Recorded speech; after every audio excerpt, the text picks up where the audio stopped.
태양입니다. 이게 전부 태양이에요. 왜냐면은 스킨인가? 호민형이 야 하는 것 같은데요? 근데 말씀 듣고 나니까 다 호민형으로밖에 호민형으로 안 보이네. 보여요 지금 이제. 그러니까 이제는 다 호민형으로 보여요 저도. 오늘 커플티 팀 친장님과 커플티입니다. 아 또 너무 자주 온다고 아쉬워하시는 분 계실 수 있어요. 너 너무 자주 오면 온다고. 아쉬워요. 그러니까 자주 오니까 지겹다. 이런 생각이 드시는 분들은 그런 식이면 2주마다 오는 수가 있다는 걸 좀 알려드리려고. 지겨워하지 마세요. 네, 지겨워하지 마세요. 원래 2주 만에 올 뻔했습니다, 여러분. 그럼 선생님의 그 말씀은 그거요? 지겨운 게 뭔지 보여줘? 그러니까 제대로 한번 이거 아직 지겨운 것도 아닌데 일단은 침속과 표지가 또 그려주셨어요. 네, 일단은 요걸 그려주셨어요. 아 심토부석 너무 귀엽죠, 너무 귀엽죠. 예, 이거 번호. 근데 요것도 저는 너무 마음에 들었는데 너무 괜찮지만 예. 앞으로 쓸 표지는 저는 요 표지. 아 이거 누가 그렸어요? 이거는 또 다른 분이 그려주셨어요. 어디서 나셨어요 이거? 이것도 카페, 둘 다 카페. 아무튼 너무 잘해주셨고 앞으로 요 표지를 쓸 거고 요거 그려주신 분께도 감사를 드립니다. 아 네, 감사합니다. 어쨌든 이렇게 두 분께서 해주셨고 제가 근데 최근에 본 것 중에 댓글이 너무 좋은 게 있어가지고 이거 보세요. 분명 과학을 혐오하는 정도로 싫어했는데 집중해서 보고 있음. 신기하네. 저는 이거 보고 너무 감사한 거예요. 예 왜요? 제 타깃이에요. 그러니까 어떻게 보면은 이미 과학을 좋아하는 분들은 제가 아니어도 좋아하실 분들이에요. 근데 이렇게 과학을 혐오하는 정도로 싫어하신 분들은 제가 아니면은 영원히 과학을 좋아할 일이 없는 분들이고. 근데 이제 이런 분들이 이걸 집중해서 보고 있다. 어느새 좋아하게 된다. 기분이 좋을 수밖에. 너무 좋죠. 왜냐면은 내 역할이 맞구나. 그걸 알게 되니까. 근데 이게 좀 여기랑 달 조금 내렸으면 좋겠거든요. 저는. 그러네. 조금 안 맞네요. 달 좀 내려주셨으면. 저는 이제 과학 애호가입니다. 네. 요즘에 근데 가끔 그런 분들도 계세요. 과학자로서의 저에게 약간 어떤 제안을 하시는. 과학자면서 이것도 뭐 모르냐? 과학자인데 그런 식으로 말해도 되냐? 소인배? 이런 상황에서 그래. 저희가 하나만 장군 다 아시잖아요. 예. 근데 사실은 저는 그냥 과학을 좋아하는 사람이에요. 과학 애호가. 애호가. 그러니까 어떤 거에 뭔가 좀 제안을 하시면은 조금 슬픕니다. 너무 그렇게 안 하셔도 되고 그냥 제가 좋아하는 과학을 들려드리는 거고요. 그래서 이제 이거를 너무 기대를 하시면 안 돼. 사실 정확하고 완벽하고 지금 있는 모든 과학자 학계가 이제 합의한 사항은 이거는 사실 학술대회 논문을 보셔야 돼요. 그런 게 정말 엄밀하게 쓰이거든요. 근데 정확하려면 너무 많아져야 돼, 그렇죠? 맞아요. 그리고 좀 예시를 들기가 어렵고. 그리고 일단 한 줄도 못 읽어요. 그러니까 그런 것들을 감안하셔가지고 저는 보셨으면 좋겠고 제 방송의 모든 흐름은 딱 한 가지예요. 여러분들이 느끼셨으면 좋은 거. 내가 얼마나 소중한 존재인가. 그거를 알려드리는 겁니다. 제 방송은. 그리고 인생이 얼마나 살 가치가 있는가. 요 두 가지예요. 모든 내용이. 유사과학부터 양자역학, 로켓공학, 무협의 과학, 거짓말 다 똑같아요. 내가 얼마나 소중한 존재인가. 이 세상 인생은 얼마나 살만한 곳인가. 네, 우리는 정말 살만한 가치가 있는 곳에서 살고 있습니다. 그럼 오늘 특강 스포하셨나요? 오늘 특강도 이 내용이죠. 왜 스포하셨어요? 하지만 재밌다. 재밌다. 똑같은 흐름이지만. 하지만. 그렇습니다. 가겠습니다. 일단은 굉장히 중요한 이슈가 하나 있어요. 큰 게 옵니다. 간단하게 말씀을 드리면은 영화에서도 많이 나오는 거예요. 뭐 행성이 나열돼서 문이 열리고 뭐가 나오고 막 어디 이 세계에서 뭐가 들어오고 막 이런 얘기 나오잖아요. 천체의 정렬. 그거가 지금 육안으로 보이는 상황이 이제 6월달에 있는 겁니다. 6월 26일 지금 생방송 기준으로 16일 뒤거든요. 그쵸. 수, 금, 천, 화, 목, 토가 나열돼요. 쪼르륵. 이게 새벽 하늘 동쪽 낮은 곳에서 남쪽 하늘까지 대각선으로 정렬이 됩니다. 태양이 집합 걸었나요? 이 새끼들 다 일렬로서. 이게 완전 우연이죠. 우연. 완전 우연입니다. 우주에는 의도가 없어요. 그냥 우연이에요. 우연인데 보통은 2개, 3개는 정렬이 돼요. 한두 개. 예, 그쵸. 야, 이거 진짜. 이렇게 되는 거, 이렇게. 말이 안 되는데? 근데 행성 2개, 뭐 운 좋으면 3개가 이렇게 정렬은 가능한데, 이렇게 많은 게 한 번에 정렬되는 거는 쉽지가 않습니다. 이 6개가 정렬되는 거는 2004년 이후에 18년 만이에요. 네, 그리고 이번에 놓치면 다음 18년 뒤인 2040년에 우리가 볼 수 있습니다. 이게 패턴이니까. 근데 2040년도 금방 오잖아요. 2040년에는 저녁 때라서 행성들 고도가 되게 낮아요. 그래서 잘 안 보여요. 그래서 이번에 꼭 보시는 게 좋습니다. 이번에 꼭. 네. 그리고 되게 재밌는 게 딱 이때만 보이는 게 아니라 6월 16일쯤부터 계속 보여요. 새벽에. 최적의 날짜가 6월 26일 새벽 4시 30분. 동특이 1시간 전까지 보일 거예요. 그때부터. 제일 잘 보이는 시기가. 근데 막 하늘 막 좀 약간 뿌옇고 막 이러면은 막 구름 때문에 안 보일 수 있죠. 그리고 도시는 또 안 그쵸. 보여. 잡광이 많은 도시에서는 안 보일 수 있어요. 도시라고 하면은 아파트 옥상만 가도 굉장히 잘 보여요. 우리가 서울에 있으면은 너무 빛이 많으니까 안 보이겠다. 생각하지만 실제로 아파트 옥상만 가도 고층만 가도 잡광이 싹 사라집니다. 근데 미성년자들 거기서 치킨에다 소주 먹을까봐 아, 잠가 놓거든요. 맞아요. 일단은 뭐 높은 쪽으로 가시면 좋아요. 높은 쪽 산에 가도 좋고. 예, 근데 되게 재밌는 게 있어요. 이날은 더 특별해. 왜냐면은 금성과 화성 사이에 달이 꽂힙니다. 이렇게. 그러니까 지금까지는 항상 6개가 걸리는 게 18년마다 와요. 18년만. 예, 근데 이제는 금성과 화성 사이에 달이 껴서 7개가 정렬됩니다. 예, 금음달이 저 사이에 껴요. 그래가지고 저기 지금 빨간 표시되어 있는 데가 천왕성 자리입니다. 천왕성. 여기 예. 어디 갔어요? 안 보여요. 육안으로는 안 보여. 사진으로 이 정도가 한계예요. 그럼 아까 여기 있는 것도 요거는 그냥 이제 어느 정도 우리가 좀 감안을 하고서 세팅을 한 그림인 거고 실제로도 이렇게까지 크게는 안 보이죠. 예. 천왕성은 맨눈으로는 아예 안 보이고요. 아예 안 보이고요. 근데 쌍안경만 껴도 쌍안경이 생각보다 굉장히 좋은 관측도고요. 아 그래요? 네. 이게 7월 초까지는 이어지니까 뭐 하루 이틀 놓치거나 조금씩 뭐 밀려도 일단 보일 겁니다. 네. 근데 여기는 지금 보면은 천왕성이 좀 삐져나와가지고 좀 불편하다는 분이 계시거든요. 좀- 천왕성이 좀 약간 줄대로 안 있고 좀 약간 초등학교 때 네. 아침 조회를 하잖아요. 네. 운동장에서. 아, 그러면 이제 까딱까딱 대지 마. 앞에 사람 뒤통수가 안 뒤통수 안 보이게 보이게 해서. 해라. 아, 그럼 화성이 금성 뒤통수를 보거든요. 지금 아. 보면 천왕성 이쪽이 서해가거든요. 그렇죠. 수성 뒤통수를 안 보려면 까딱까딱 된단 말이죠. 아, 그러네요. 그리고 이게 왜 이렇게 되냐면은 네. 발로 네. 모래 그림을 그리면 그림 따라가다 보면 여기까지 오게 돼요. 아, 옛날 천왕성이, 생각나네요. 맞습니다. 요거 아마 그 안될과학 채널에서 라이브로 좀 진행을 할 수 있을까요? 졸려서 우리도 자야지. 열정을 잃은 아이의 나이는 40? 제가 좀 자야 돼요. 아. 그러니까 이제 그 아, 시간을 그러면은 다음번에 새벽 4시까지 한번 갈까요, 저희? 그래서 딱 여기요? 이거 끝나고 여기요? 인스타 라이브를 딱 켜가지고 나가는 거야. 그러니까 여기요? 네. 아니 안될과학 하라고요. 뭔 말이야? 나 지금 내가 귀를 의심했어요. 내가 안될과학을 먼저 하고 안 될까 봐 남는 시간에 피곤하니까. 이걸 하라고 해. 아니, 남는 시간에. 피곤할까봐 안 될까. 안될과학이 1순위지. 안될과학이. 아, 내가 1순위. 아, 내가 1순위. 침착맨, 영순위. 예. 영순위. 좋아요. 좋습니다. 그리고 또 준비한 게 있어요. 침튜브 속 과학 아니겠습니까? 저희 이 방송이. 아 그쵸. 예. 침튜브 속 과학 속 쭈펄이 있습니다. 아 침투부 속 과학 속 쭈펄. 네, 요거는 이제 쭈펄 형님의 이 주호민 채널입니다. 주호민 채널. 하와이. 요게 또 제보가 들어왔어요. 요 상황이 과학적으로 말이 되느냐. 왜냐면은 나도 모르게 이게 벗겨졌는데. 바꿔졌는데. 예, 이걸 딱 보고 제가 그 답장을 드렸어요. 너무 가혹하다. 이것까지 하기 너무 가혹하다. 그래갖고 오늘 딱 눈치를 봐서 우리 호민 형님 오셨으면은 살짝 뺄까 하다가 안 오셨길래 그냥 넣었습니다. 아 간다. 이게 간다. 일종의 경각심이죠. 안 오시면 안 어떻게 오면 이렇게 되는지. 된다. 그쵸. 안 오시면 어떻게 되는지를 보여드리는. 예. 네, 약간 경각심을 좀 드리려고 넣어봤고. 일단 이거 완전 과학이죠. 네, 이게 머리는 되게 재밌는 게 혹시 핸드폰 진동 모드 한 다음에 정수리에 놔보셨어요, 이렇게? 안 나왔어요. 왔을 때 느낄 수 있을까요, 못 느낄까요? 느낄 것 같은데. 잘 못 느껴요. 오. 전화가 와도 못 느껴. 머리는 진동을 못 느낍니다. 오, 왜 그럴까요? 신기하죠. 이게 진동을 느낀다라는 게 뭐가 진동을 느끼냐면은 근육이랑 피부가 진동을 전달해줘요. 근데 이 정수리 쪽은 근육이 거의 없어요. 오. 그리고 피부만 있는데 피부가 바로 닿아 있는 게 아니라 머리카락에 덮여 있습니다. 예. 그러다 보니까 머리카락이 상쇄를 시켜줘가지고 예. 진동을 거의 못 느껴요. 네. 조민 작가님 느끼겠네요. 그렇죠. 아. 핵심은 뭐냐? 머리의 두피가 다른 피부랑 똑같이 차가움도 느끼고 뜨거움도 느끼고 아픔도 느끼고 촉감도 느껴요. 하지만 우리는 평소에 머리카락이 있기 때문에 그거를 직접적으로 쉽게 못 느낀다는 거죠. 예. 네. 하지만 호민 형님께서는 다른 피부 조직보다 굉장히 예민한 두피 조직이 활성화되어 있는 겁니다. 네. 그래서 자극에 대한 신경 반응이 굉장히 빠르게 전달될 것이다. 그러면 오히려 감각이 예민해지는 거죠? 그쵸. 그런데 저 영상을 보시면은 모자가 벗겨져도 느끼지 못해요. 왜 그럴까요? 과학적으로 이론상으로는 두피가 훨씬 예민하기 때문에 느껴야 되는데. 닳고 달았구나.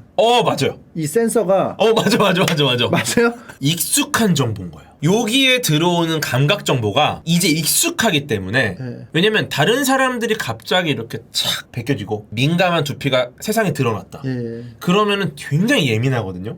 그런데 충분히 정보들을 얻는 상태가 돼버렸어요. 자극이 익숙해져. 네, 그러고 나니까 이제 경험이 너무 많다 보니까 외부 환경에 두피가 노출되는 상황이 굉장히 자연스러워지셨고 그러다 보니까 모자가 벗겨지고 이런 정도의 감각은 크게 신경 자체를 쓰지 않는 그렇게 된 거예요. 저도 곧 알게 될 예정이라고 하는데요. 아 근데 이거는 모든 남성은 결국은 알게 될 감각입니다. 예. 딱 두 종류예요. 이미 그 경지에 갔느냐 가고 있느냐. 그리고 또 되게 중요한 게 있습니다. 지난 침착맨 속 과학에서 혹은 설명회에서 나온 것 중에 해소되지 못한 것들이 좀 있더라고요. 그래서 뭐가 있을까요? 지난 무협의 과학 뒷이야기를 조금 해보려고 해요. 그래서 보면서 떠올랐던 사례를 조금 제시해 주셨어요. 일단 흡성대법. 네. 요게 상대의 기를 흡수하는 기공입니다. 네. 에너지를 이렇게 쫙 빨아들이는 거죠. 기를. 네. 이거랑 비슷한 게 과학에 있어요. 기생생물.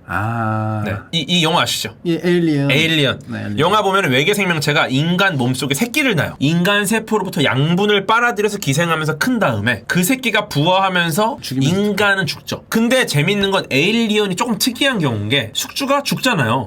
근데 일반적인 기생충의 특징은 가급적 숙주를 살려놓습니다. 필요하니까. 네네. 왜냐면은 숙주가 죽으면 자신도 위험하니까. 우리 인체 내에도 회충이나 요충 지금은 많이 볼 수 없지만 있죠. 회충이나 요충 때문에 사망에 이르진 않아요. 흡성대법하고는 좀 달라요. 그래서 왜냐면 흡성대법은 쫙 빨아들여갖고 껍데기 버려 이제. 죽여. 흡성대법을 쫙 빨아들이면서 같이 뭐 라면도 끓여 먹고 이런 경우 없잖아요. 그렇죠. 보통 순식간에 뼈만 남거나 가죽만 남아. 그죠. 거죽만 남죠. 예. 그러면은 사실 기생생물로 보기엔 좀 애매하다. 그런데 재밌는 게 그럼 더 비슷한 애가 있긴 있어요. 포식기생충이라는 분류가 있어요. 포식기생충. 포식기생충은 영양분을 쫙쫙 빨아먹고 결국 숙주까지 죽여버려요. 죽여버리고. 네. 그럼 이제 어떻게 해요? 자기는 이제 새로운 곳을 가서 또 새로운 알을 낳고 또 숙주를 찾는 거죠.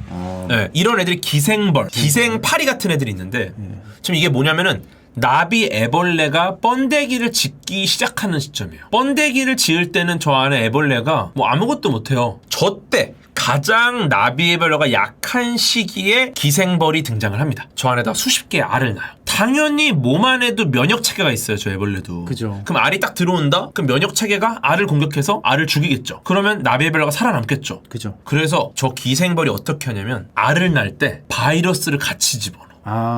헷갈리게끔. 신기하죠. 이 바이러스를 집어넣으니까 숙주 생물에 있는 면역세포가 바이러스랑 싸우느라고 알을 신경을 못 쓴다. 네, 명백한 악당들이니까 바이러스가. 헷갈리게 하는 게 아니고 정신 팔리게 해서. 정신 팔리고 헷갈릴 수도 있고요. 네, 그러다 보니까 정신없어서 알을 공격 못하고 결국 알이 번데기 안에서 깨어납니다. 그러면서 속을 파먹어요. 그리고 나서 성충이 된 기생벌은 구멍에서 나오죠.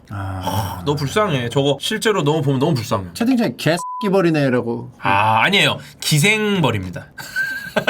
기생벌이에요? 개새끼벌이 아니고. 개새끼벌 아닙니다. 기생벌입니다. 예. 왜냐면 명칭 정확하게 알아야 되니까. 어쨌든 이런 게 있고요. 또 이 무협의 과학에서 굉장히 중요한 포인트 중에 회귀라는 게 있어요. 회귀. 회귀 좀 같이 설명해 줄 수 있어요? 돌아가는 거 이게 다시 죽고 나서 다시 거의 부활, 아주 젊고 생생한 형태로 부활하기도. 무협에도 있잖아요. 막 네. 이렇게 다시 돌아가고. 실제로 근데 회귀하는 애가 과학에 있어. 작은 보호탑 해파리. 영원히 살아요? 네, 이론적으로는 영원히 살아야 돼요. 얘가 지중해에 사는 애인데 5mm 크기의 홍해파리예요. 홍해파리. 작은 보호탑 해파리라고 부르고요. 1994년에 이탈리아에서 어떤 교수가 연구를 하고 있었어요. 이 해파리를. 예, 이 홍해파리를 연구하다가 실수로 깜빡하고 홍해파리를 그냥 방치해놔요. 한참 지나고 잠깐만 어떻게 했지? 죽었나? 새끼 홍해파리들이 생긴 거야. 어떻게 추측했어 이 상황을? 원래 새끼를 낳았나? 이렇게 생각을 하죠. 새끼를 낳았나? 그런 경우에는 문제가 뭐가 있죠? 요 안에 원래 컸던 애 시체가 있어야 되는데. 그렇지. 어디 갔어? 그렇지. 파먹었나? 시체 어디 갔지? 얘는 어디서 나왔지? 근데 알고 보니까 홍해파리는 수명을 다 하잖아요. 번데기로 변해. 번데기로 변하고 이 안에서 다시 세포가 형성되고 브레이크 타임. 48시간 이내에 다시 어린 모습으로 변화. 다시 영업 개시. 네, 다시 어린이로 변해. 이론상으로 자연사를 하지 않아요. 예. 지금 막 애니비아 엄청 나오죠? 애니비아네. 애니비아야. 진짜. 제가 연결을 무조건 시키죠. 네. 이거 떨어지면 조바심 나거든요. 그러니까 떨어지면 난리 나잖아요, 이거. 진짜로 애니비아예요. 관통했네. 그러니까 그래서 애니비아 패시브 중에 환생 있잖아요. 예. 알로 돌아가고 6초 있다가 다시 풀 체력으로 돌아옵니다. 그렇죠. 예, 홍해파리가 딱 그렇다. 홍해파리가. 예, 너무 신기하죠. 그리고 또 실제로 존재하는 것 중에 요런 게 있어요. 이거 이 영상 보셨어요? 용광로 요거 봤어요. 보셨죠? 네. 손으로 자르는 거. 네, 착착착. 왜 그런 거예요, 이게? 요거를 그럼 제가 설명드릴게요. 맨손으로 저 용광로에 쇳물을 막 지나가거든요. 이거가 맨손으로 쇳물을. 너무 신기하지 않습니까? 네, 너무 신기해요. 왜 어떻게 가능한 거예요? 이거 조작 아니고요. 뭐 CG 아니고요. 실제로 가능한 겁니다. 이게 라이덴 프로스트 효과라는 건데 손이 물이나 땀으로 충분히 젖어 있는 상태여야 돼요. 그 다음에 용광로와 손의 온도 차이가 매우 심하게 날 때 발생한 현상입니다. 만약에 그 촉촉하지 않으면 어떻게 돼요? 촉촉하지 않으면 이제 이런 영상은 아니겠죠. 그러면 저분 좀 약간 위험한 걸 하고 계신 거네요. 많이 위험하죠. 그러니까 우리가 이론적으로 알아도 실제로 내가 이걸 할 수 있느냐 이런 건 또 모르는 거예요. 궤도님 만약에 이론적으로 아시니까 할 수 있으실 것 같아요. 저는 일단 무조건 못하죠. 왜요? 저는 일단 저 용광로 근처에 가서 이미 무서워. 그러니까 왜냐면 저는 관측을 좋아하고 관찰을 좋아합니다. 그러니까 예를 들어 침착맨님이 가서 하시는 거는 제가 옆에서 설명을 드릴 수 있어요. 방법을. 저거 이론적으로 그러면 계속 촉촉한 상태를 유지만 할 수 있다면 수영도 할 수 있어요? 수영은 쉽지 않죠. 그래, 왜냐면 저게 순간적이라서 괜찮은 거지 저 안에 들어가 있다? 그러면 저병 펑 나왔다가 순간적으로 저병. 근데 버터플라이. 하반신은 그 안에 있잖아요. 하반신은 사라져 있죠. 일단 어떤 액체가 끓는 전보다 훨씬 높은 온도의 물체와 접촉할 경우에 빠르게 액체가 끓으면서 증기로 이루어진 절연층을 만드는 효과예요. 손에 물이 있다. 이 물이 엄청나게 높은 온도 1500도를 순간적으로 만나면 끓겠죠. 끓으면서 수증기, 증기가 됩니다. 이 증기가 공기층을 만드는데 공기층이 막아줘요. 즉 떠 있는 거야. 그 사이에. 코팅이 돼요. 그쵸. 그런데 반대로 차가운 쪽도 가능해요. 아까 말씀드린 것처럼 닿는 두 개의 물질 사이의 온도 차이가 크면 돼요. 무조건. 이거 뭐 뭉게뭉게 블로우예요? 액체 질소입니다. 액체 질소가 영하 196도예요. 액체 질소에다가 뭐 양배추 같은 걸 좀 집어넣어요. 예. 뭐 잠깐 있다가 빼. 그 다음에 책상에다 딱 치면은 가루 양배추. 그렇게 되는데 가루 양배추. 진짜 신기하게 정말 유리처럼 깨져요. 근데 저거를 얼굴에 들이부어요. 괜찮을까요? 동상 안 입을까요? 동상 입을 것 같은데 안 입는구나. 왜냐? 라이덴 프로스트. 축축해서. 그쵸. 순간적으로 얼굴에 붓거나 손가락을 집어넣거나 맨손으로 해도 액질소 영하 196도, 손이 36도 정도 되면은 요 사이의 차이가 200도가 넘어요. 그렇기 때문에 액체질소가 얼굴에 닿는 순간에 온도가 갑자기 높아집니다. 그럼 어떻게 되느냐? 순간적으로 액체질소가 기화를 해요. 그러면은 기화하면서 그 증기가 역시 막을 형성해요. 열교환을 차단해주는 일종의 방패를 얼굴에 만듭니다. 탁 떨어져 나가는 동안까지 여기 있는 일종의 방어막이 나를 지켜주는 거죠. 순간적으로. 네, 그래갖고 뭐 손을 집어넣어도 빨리 빼내거나 얼굴에 묻어도 빨리 털어내면은 깔끔하게 딱 정리가 되고 문제가 되지 않습니다. 질소로 만들어진 절연층이 생겼기 때문이에요. 얼굴에. 저거 오래 냅두면 똑같이 동상 입죠. 괴사죠. 괴사. 오래 하면은 아까 가루 양배추 같이 돼요? 네. 깨지는 건 아니에요? 깨질 정도도 될 수 있겠죠. 오래 놔두면. 왜냐면 이거 승화 아빠님이 하셨었어요. 이걸로 얼굴에 뿌리는 거? 얼굴 뿌린 게 아니고 그 식재료를 이렇게 해가지고 식재료를 빠르게 뭐 온도를 낮추는데 무조건 쓰이죠. 액체질소가. 이게 아마 분자요리라든지 좀 그런 새로운 형태의 질감을 제공할 때 많이 쓰일 거예요. 네, 좋습니다. 네, 그 다음에 역시 또 뒷이야기입니다. 궤도님 문득 궁금합니다. 답은 안 해주셔도 괜찮습니다. 이번에 공작새로 비유해주신 켄타우로스 성 선택설 강의 잘 들었습니다. 감사합니다. 그런데 문득 이런 생각이 들었습니다. 보기에 멋진 쪽이 이성에게 더 잘 선택받아서 더 길게 유전 형질을 이어간다면 그렇다면 인류는 유전적으로 점점 더 잘생겨지고 있나요? 지금보다 2000년이 지난 다음에는 어떨까요? 잘생겼다는 정의는 침착맨으로 하겠습니다. 너무 좋은 질문이고요. 예. 근데 좀 걱정이 되긴 해요. 왜냐면은 요거에 대한 내용은 약간 뼈를 때려. 이거 결국 고민을 좀 했어요. 요거 또 우리 한국인 분들 뼈 맞는 것도 너무 힘들어 하거든요. 그래갖고 이게 뼈를 때려도 되나. 그렇다는 얘기는 이거에 대한 답변은 점점 잘생겨지는 것이다 라고 요게 보시는 거죠. 잘생겨진다. 양극화로 갑니다. 양극화. 이제 뼈를 때릴 게 어쩔 수 없어요. 예. 미국 프린스턴 대학교의 리 실버 박사라는 분이 계세요. 자신의 저서에서 서기 2350년 미국 상황을 가정해서 한번 가상으로 그려봅니다. 미래에 대한 이야기를 쓴 거죠. 일종의 SF인데 이분께서 리 실버 박사는 인간 복제는 나중에 불가피해질 것이다. 인간의 유전자 편집이라든지 여러 가지 그런 것들이 결국은 불가피하다. 무조건 할 수밖에 없다. 할 수밖에 없다. 라는 내용을 담은 책이 바로 이 책입니다. 리메이킹 에덴이라는 책이요. 요 책의 내용을 한번 볼게요. 굉장한 미래입니다. 세대를 거듭할수록 수많은 돈을 투자해서 양질의 유전자로 계속 보강을 한 부유 유전자 계층이 등장을 합니다. 오, 예. 보세요. 이제 예를 들어서 침착맨님 많은 돈을 버셨어. 이제 내 후대 유전자한테 계속 좋은 유전자로 편집을 해줍니다. 키는 더 키워. 뭐 얼굴은 더 잘생기게 해. 뭐 운동신경도 더 좋게 하고. 말빨도 좋게 해. 머리도 또 IQ도 막 300으로 만들어. 이거를 계속 보강해요. 그러면은 부유 유전자 계층이 등장을 해요. 근데 모두가 이게 가능하냐? 그렇지 않죠. 돈이 필요해요. 그래서 그러한 유전자 보강을 이 경제적인 문제, 자본주의적 관점에서 경제적인 문제로 보강을 못하는 계층도 있어요. 그쵸. 그 계층은 이제 자연인 계층이라고 불러요. 자연인 계층. 그러니까 자연스러워. 현질로다가 유전자를 보강하지 않고 그냥 자연인, 부유 유전자 계층과 자연인 계층이 등장을 할 거예요. 네, 이렇게 되면은 인간이 양극화된다는 겁니다. 부유 유전자 계층은 시간이 흐를수록 머리 점점 더 좋아지죠. 몸매도 점점 더 좋아지죠. 키도 점점 커지고 외모도 뛰어나지고 튼튼해져. 수명도 길어져. 모든 면에서 완벽해지고요. 이들은 운동선수들 다 차지하죠. 연예인 자리 다 차지하죠. 정치인들 자리 다 차지하죠. 우수한 자리 다 차지하죠. 그러면은 세상에 좋은 직종을 다 먹어버리는 거야. 우열이 생겨버리는 거예요. 이분들 그러면 결혼은 어떡하죠? 자기들끼리 하겠죠. 부유 유전자 계층, 우수한 유전자끼리 결혼도 자기들끼리 해. 그러면 어떻게 돼요? 또 부유 유전자끼리 또 모이는 거야. 그럼 그들이 계속 쌓이겠죠. 자연인 계층은 자연인끼리 모여요. 그래서 양극화가 점점 진행. 그쵸. 자연인 계층은 반대로 머리도 점점 나빠지고 일부 자연인 계층에서 돌연변이로 똑똑한 인자가 나와도 부유 유전자 계층을 따라갈 수는 없어요. 혹시 따라가도 부유 유전자 계층하고 이루어질 수 없어요. 자연인 계층은 반대로 세대가 지날수록 점점 뒤처집니다. 머리는 점점 안 좋아지죠. 몸매도 점점 안 좋아지죠. 근데 왜 안 좋아져? 그 인위적인 계층이 폭발적으로 좋아지긴 하겠지만 자연인 계층도 서서히 좋아질 수 있잖아요. 그쵸. 서서히. 근데 이 안 좋아진다라는 거는 무조건 상대적인 겁니다. 격차가 벌어진다. 그쵸. 격차가 벌어지면 여기까지면은 그냥 그럴 수 있는 이야기죠. 근데 결론적으로 이 두 계층이 아예 다른 종이 될 가능성까지도 제시를 해요. 이 책에서. 너무 그게 차이가 심해지다 보니까. 심지어 이 박사님, 우리 리 실버 박사님께서는 이런 말씀하십니다. 생식이 불가능한 종이 될 수도 있다. 아예 다른 종이 돼버려서. 너무 그냥 아예 멀리 가버려서. 이런 거요. 초파리로 사람들이 연구를 많이 해요. 초파리 연구를 왜 하는 줄 아세요? 세대가 빨라서. 사람하고 되게 비슷해요.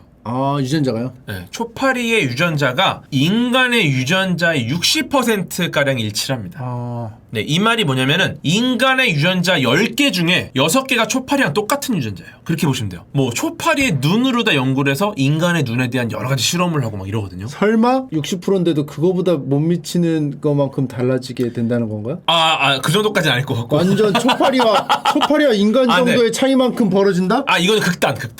보세요. 초파리랑 사랑할 수 있어요. 초파리를 정말 이성처럼 느껴서 초파리랑 평생을 100년을 해야겠다. 100년을 해로하면서 초파리랑 후손을 만들고 싶다. 못하죠. 이런 상상할 수 있어요? 못하죠. 못해요. 무려 유전자가 60%가 일치하는데도 초파리를 보면서 후손을 만들고 싶다라는 생각을 안 하죠. 생각 자체가 나지 않아요. 그쵸? 초파리와 사랑할 수 없습니다. 그러면 이 친구는 어때요? 잘생긴 고릴라네요? 이 친구가 일본에서 굉장히 유명한 친구인데 잘생겼어요 진짜로. 미남 고릴라로 유명한. 네, 이분 때문에 지금 그 동물원이 난리가 났는데. 존잘 고릴라. 근데 보세요. 지금 이렇게 봐서는 뭐가 잘생겼어 이러는데 한번 다른 침팬지나 고릴라 한번 검색해보세요. 이 친구 원빈입니다 진짜. 그쵸. 근데 그렇다고 해서 사랑할 수 있을까요? 후손을 낳고 싶다. 결혼하고 싶다. 못하죠. 이분이랑 유전자가 1.6%밖에 차이가 안 나요.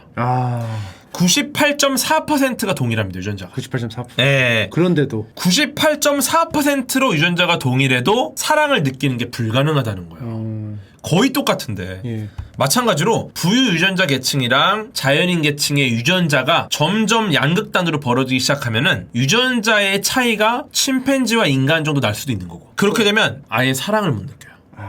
왜냐면 종이 달라. 아주 작은 유전적 차이가 아예 사랑조차 못 느끼는 양극단으로 만들어가 버릴 수도 있겠다. 그러면은 사실 우리는 이제 같은 사람이 아니라 우리가 침팬지나 초파리를 보는 것 같은 시선으로 보게 될 수도 있다는 거예요. 초인류가 자연인들을 봤을 때. 그쵸. 자연인도 마찬가지. 저것들은 사람이 아니라 범접할 수 없는 아예 다른 생물이다. 다른 생물. 네. 우리가 뭐 정말 아스가르드인들을 보는 것처럼. 또르. 그쵸. 어쨌거나 뭐 어떤 결과가 나올진 모르지만 이러한 추측을 한 거고, 지금 제가 말씀드린 것도 실제로 그럴싸하지만 아닐 수도 있다. 아닐 수도 있다. 좀 걱정되잖아요. 걱정되죠? 걱정을 좀 풀어드리려고. 요게 최초의 가솔린 엔진 자동차입니다. 독일의 벤츠 창립자 칼 벤츠의 페이턴트 모터바겐이라는 최초의 가솔린 자동차예요. 네. 예쁘네요. 그쵸. 이게 속도가 최고 속도 어느 정도 되는지 아세요? 4km. 오, 최고 속도 4km 너무 좋은 게 시속 4km. 요게 최초의 증기 엔진 자동차인데 이 친구가 군사용으로 쓰였거든요. 최고 속도 5km 시속. 아니 뭐 나주곰탕 나주곰탕 운반하는 거예요? 그러니까 거의 나주곰탕 느낌이죠. 예, 앞에 있는 게 24시간 끓여서. 프랜차이즈에 있는 거잖아요. 예. 근데 얘는 이제 증기 엔진이다 보니까 저런 통이 있는데 얘가 군사용 목적으로 쓰였고 시속 5km 정도 나옵니다. 근데 얘는 이제 가솔린 자동차니까 예. 대충 얘가 최고 속도가 시속 16km 정도 나와요. 더 빠르구나. 더 빠르죠. 달리는 속도네. 네, 인간. 그쵸. 자동차가 처음 나왔을 때, 뭐, 요때는 시속 5km 정도라 그런 우려가 없었는데, 네. 시속 16km가 나오니까, 사람들이, 아니, 이렇게 빨리 달리는 차를 탄다고? 그러면서 엄청난 우려가 등장을 해요. 사람들이 이제 걷질 않겠네? 걸을 필요가 없겠네. 아무도 걸을 필요가 없네? 그럼 어떡해? 사람들의 건강이 심각하게 안 좋아진다. 사람들이 막 다리가 퇴화되고 걷지 않아서 막 걸을 줄도 모르게 되고, 부유층들은 네, 왜냐면은 속도가 무려 16km, 시속 16km니까 너무 빠른 거야. 근데 지금 현실 어떻습니까? 헬스장에서 운동하죠. 옛날보다 더 건강해 몸이. 그리고 시속 200km 나오죠 자동차가. 그죠. 그런다고 안 걷습니까? 걷죠. 또 돈 내고 가서 운동해. 네, 그러니까 어떻게 보면은 과학기술이 발전되고 무언가가 등장하면서 사람들이 굉장히 많은 우려와 굉장히 다른 형태 추측을 하는데 결과적으로 그런 일이 발생하지 않은 경우가 있다는 겁니다. 네, 그래서 생각해보면은 이런 유전자 편집이라는 기술도 처음 등장을 하니까 이런 일 벌어지겠다. 극단적인 걸 생각하는 거죠. 하지만 또 이런 일이 쓸데없는 걱정일 수도 있다는 거죠. 네, 또 가보겠습니다. 이런 질문 또 나왔습니다. 네, 요거 간단하게 조금만 읽어주시겠어요? 위쪽만. 의태 얘기 보다가 호랑이 생각나서, 호랑이 하면 은밀하게 다가가서 확 잡는 암살자 스타일인데 생각해보니까 독이나 침 같은 거 달고 있는 애들이 주로 경고 차원에서 오면 같이 죽는겨 하는 느낌으로 화려한 색으로 꾸미잖아요. 사자는 사바나 배경이랑 비슷한 베이지색이고 표범도 사바나 배경으로 상당히 잘 숨어지던데, 그쵸. 호랑이는 일단 근데 산에 사주잖아요. 굉장히 무난한 색도 아니고 화려한 패턴을 가지고 있어 찾아봤더니 주황색이고. 오른쪽인 호랑이가 저기요. 정록 생맹인 사슴 눈에는 저렇게 보이니까 구분이 안 된다. 라는 얘기를 해주셨어요. 예. 그래서 제가 이제 의태에 대한 거를 명확하게 한번 짚어드리려고 해줬습니다. 일단은 의태라는 거는 천적의 공격을 피하거나 겁을 주어서 위기를 모면하기 위해서 특수한 모습을 보이는 행동을 우리가 의태라고 불러요. 네. 의태는 자신을 보호하기 위한 생존 전략입니다. 지난 시간에 의태를 완벽하게 설명을 안 드렸지만 예. 기억이 나시는 분들 계실까요? 베이츠 의태라고. 네, 베이츠 의태랑 윌러 의태가 있어요. 예. 베이츠 의태 예시가 꽃등이었죠. 벌하고 비슷하게 생겨서 나 침 있어. 예, 까불지 마. 근데 그것 때문에 오히려 벌이 피해를 본다. 이게 베이츠 의태인데 윌러 의태는 서로 윈윈하는 의태입니다. 네, 예를 들어서 비슷한 세 개의 동물을 다 피하게 되는 거예요. 왜냐면 어떤 세 개의 동물을 먹었다가 호되게 당하는데 양쪽 다 다른 애인데 둘 다 똑같으니까 둘 다 같이 위험하니까 먹다 하다가 다 앞으로는 피하게 되는 거죠. 포식자가 두 동물을 전부 학습해서 결국 두 동물을 앞으로 다 안 잡아먹어. 예. 그러면서 두 종족 전부 종족 보존이 유리해지는 거죠. 2019년 국제학술지 사이언스 표지입니다. 이 나비 두 마리 되게 닮았죠? 예. 멜포맨의 길쭉나비와 붉은접 안락동나비. 나비가 다른 나비예요? 둘이 완전히 다른 나비예요. 오. 근데 어떻게 똑같은 색깔과 패턴을 얻었을까? 어떻게 똑같은? 예. 개통학적으로 이 두 나비는 완전히 다른 종류예요. 네, 관계가 전혀 없어요. 전혀 없는데. 먹이 관계도 달라. 그런데 포식자는 똑같아요. 그래서 왜 이 둘이 닮아졌지? 완전 다른데? 여기에서 우리가 포착한 게 바로 유전자 흐름이라는 겁니다. 한 놈이 따라했네. 따라하는데 어떻게 따라했느냐? 어떻게 흉내냈을까요? 글쎄요. 그 이토준지 작가님의 만화 단편 중에 그거 있어요. 얼굴 도둑. 아무튼 닮아지는 방법, 이게 유전자 흐름이라는 거에서 왔어요. 어떤 생물을 집단의 유전자가 다른 집단으로 이동하는 현상을 유전자 흐름이라 그럽니다. 네, 그래서 두 나비가 예. 다른 종인데 예. 교잡이 일어나요. DNA가 왔다 갔다. 네, 이종 교배. 어떻게 가능한 거예요? 서로 포식자가 같다 보니까 같이 점점 같이 이렇게 교잡이 일어나서 서로 위로해주다가 네, 위로해주다가 분위기 타서. 유전자가 비슷한 형태로 계속 퍼지기 시작하는 겁니다. 아하. 서로 다른 종인데 이런. 생존하는데 유리한 유전자를 서로 공유하면서 무늬가 포식자가 싫어하는 무늬예요. 그러니까 내가 포식자 싫어하는 무늬가 있어. 너도 조금 그런 게 있네? 그러다가 둘이 눈이 맞아가지고 후대는 둘 다 비슷하게 포식자가 싫어하는 무늬가 또 등장을 하는 거죠. 이게 계속 일어나니까 유전자 흐름이 일어나는 거예요. 유전자 흐름. 예. 유전자가 서로 공유되면서 저렇게 공통적으로 포식자가 싫어하는 무늬가 나타나는 거죠. 서로 영향을 받아서. 그러면 계속 하면 같아지는 거 아니야? 점점 서서히? 점점 같아지고 있는 상황이죠. 서서히? 서로 종이 나중에 이제 다르니까. 같은 종이 되는 거 아니야? 그러니까 뭐 그럴 수도 있죠. 이런 과정일 수도 있네 이게. 그렇죠. 그럴 수도 있죠. 합쳐지는 경우가 있나 봐요? 그럴 수 있죠. 왜냐 갈라진 게 합쳐지는 경우? 그런 경우는 많이 일어났죠. 근데 지금 의태랑 비슷한 게 있어요. 예. 보호색입니다. 네. 사실상 호랑이 무늬는 의태라기보다는 보호색에 가깝다고 보시면 돼요. 네. 지금 요게 나뭇잎 꼬리도마뱀이에요. 자신을 보호하기 위해서 주변 물체와 비슷한 색과 질감을 갖게 되는 게 바로 이 보호색입니다. 기가 막혀. 네. 저 이거 지금 못 찾는 분들 계실 거예요. 그죠? 예. 진짜 정말 미쳤다. 기가 막히게 자세히 미쳤어요. 보는데도 그죠? 여기 있다고 진짜. 알려주면서 봐도 그러니까 심지어 이때 제가 여기 도마뱀이 과연 몇 마리가 있을까요? 이러면 갑자기 막 심장이 쿵 내려가는 거야. 미친 말도 안 돼. 잠깐만, 뭐야? 이게 몇 개라고? 지금 장난? 이러면서 그죠? 그러면서 갑자기 막 8마리 막 이러면 깜짝 놀랐잖아. 실제로는 한 마리인데. 한 말인데. 그 정도로 우리가 너무 놀랄 수 있는 거야. 그죠. 닮아서. 심지어 포토샵으로 만든 것 같아요. 그러니까 너무 가짜 같잖아. 텍스처 붙여가지고.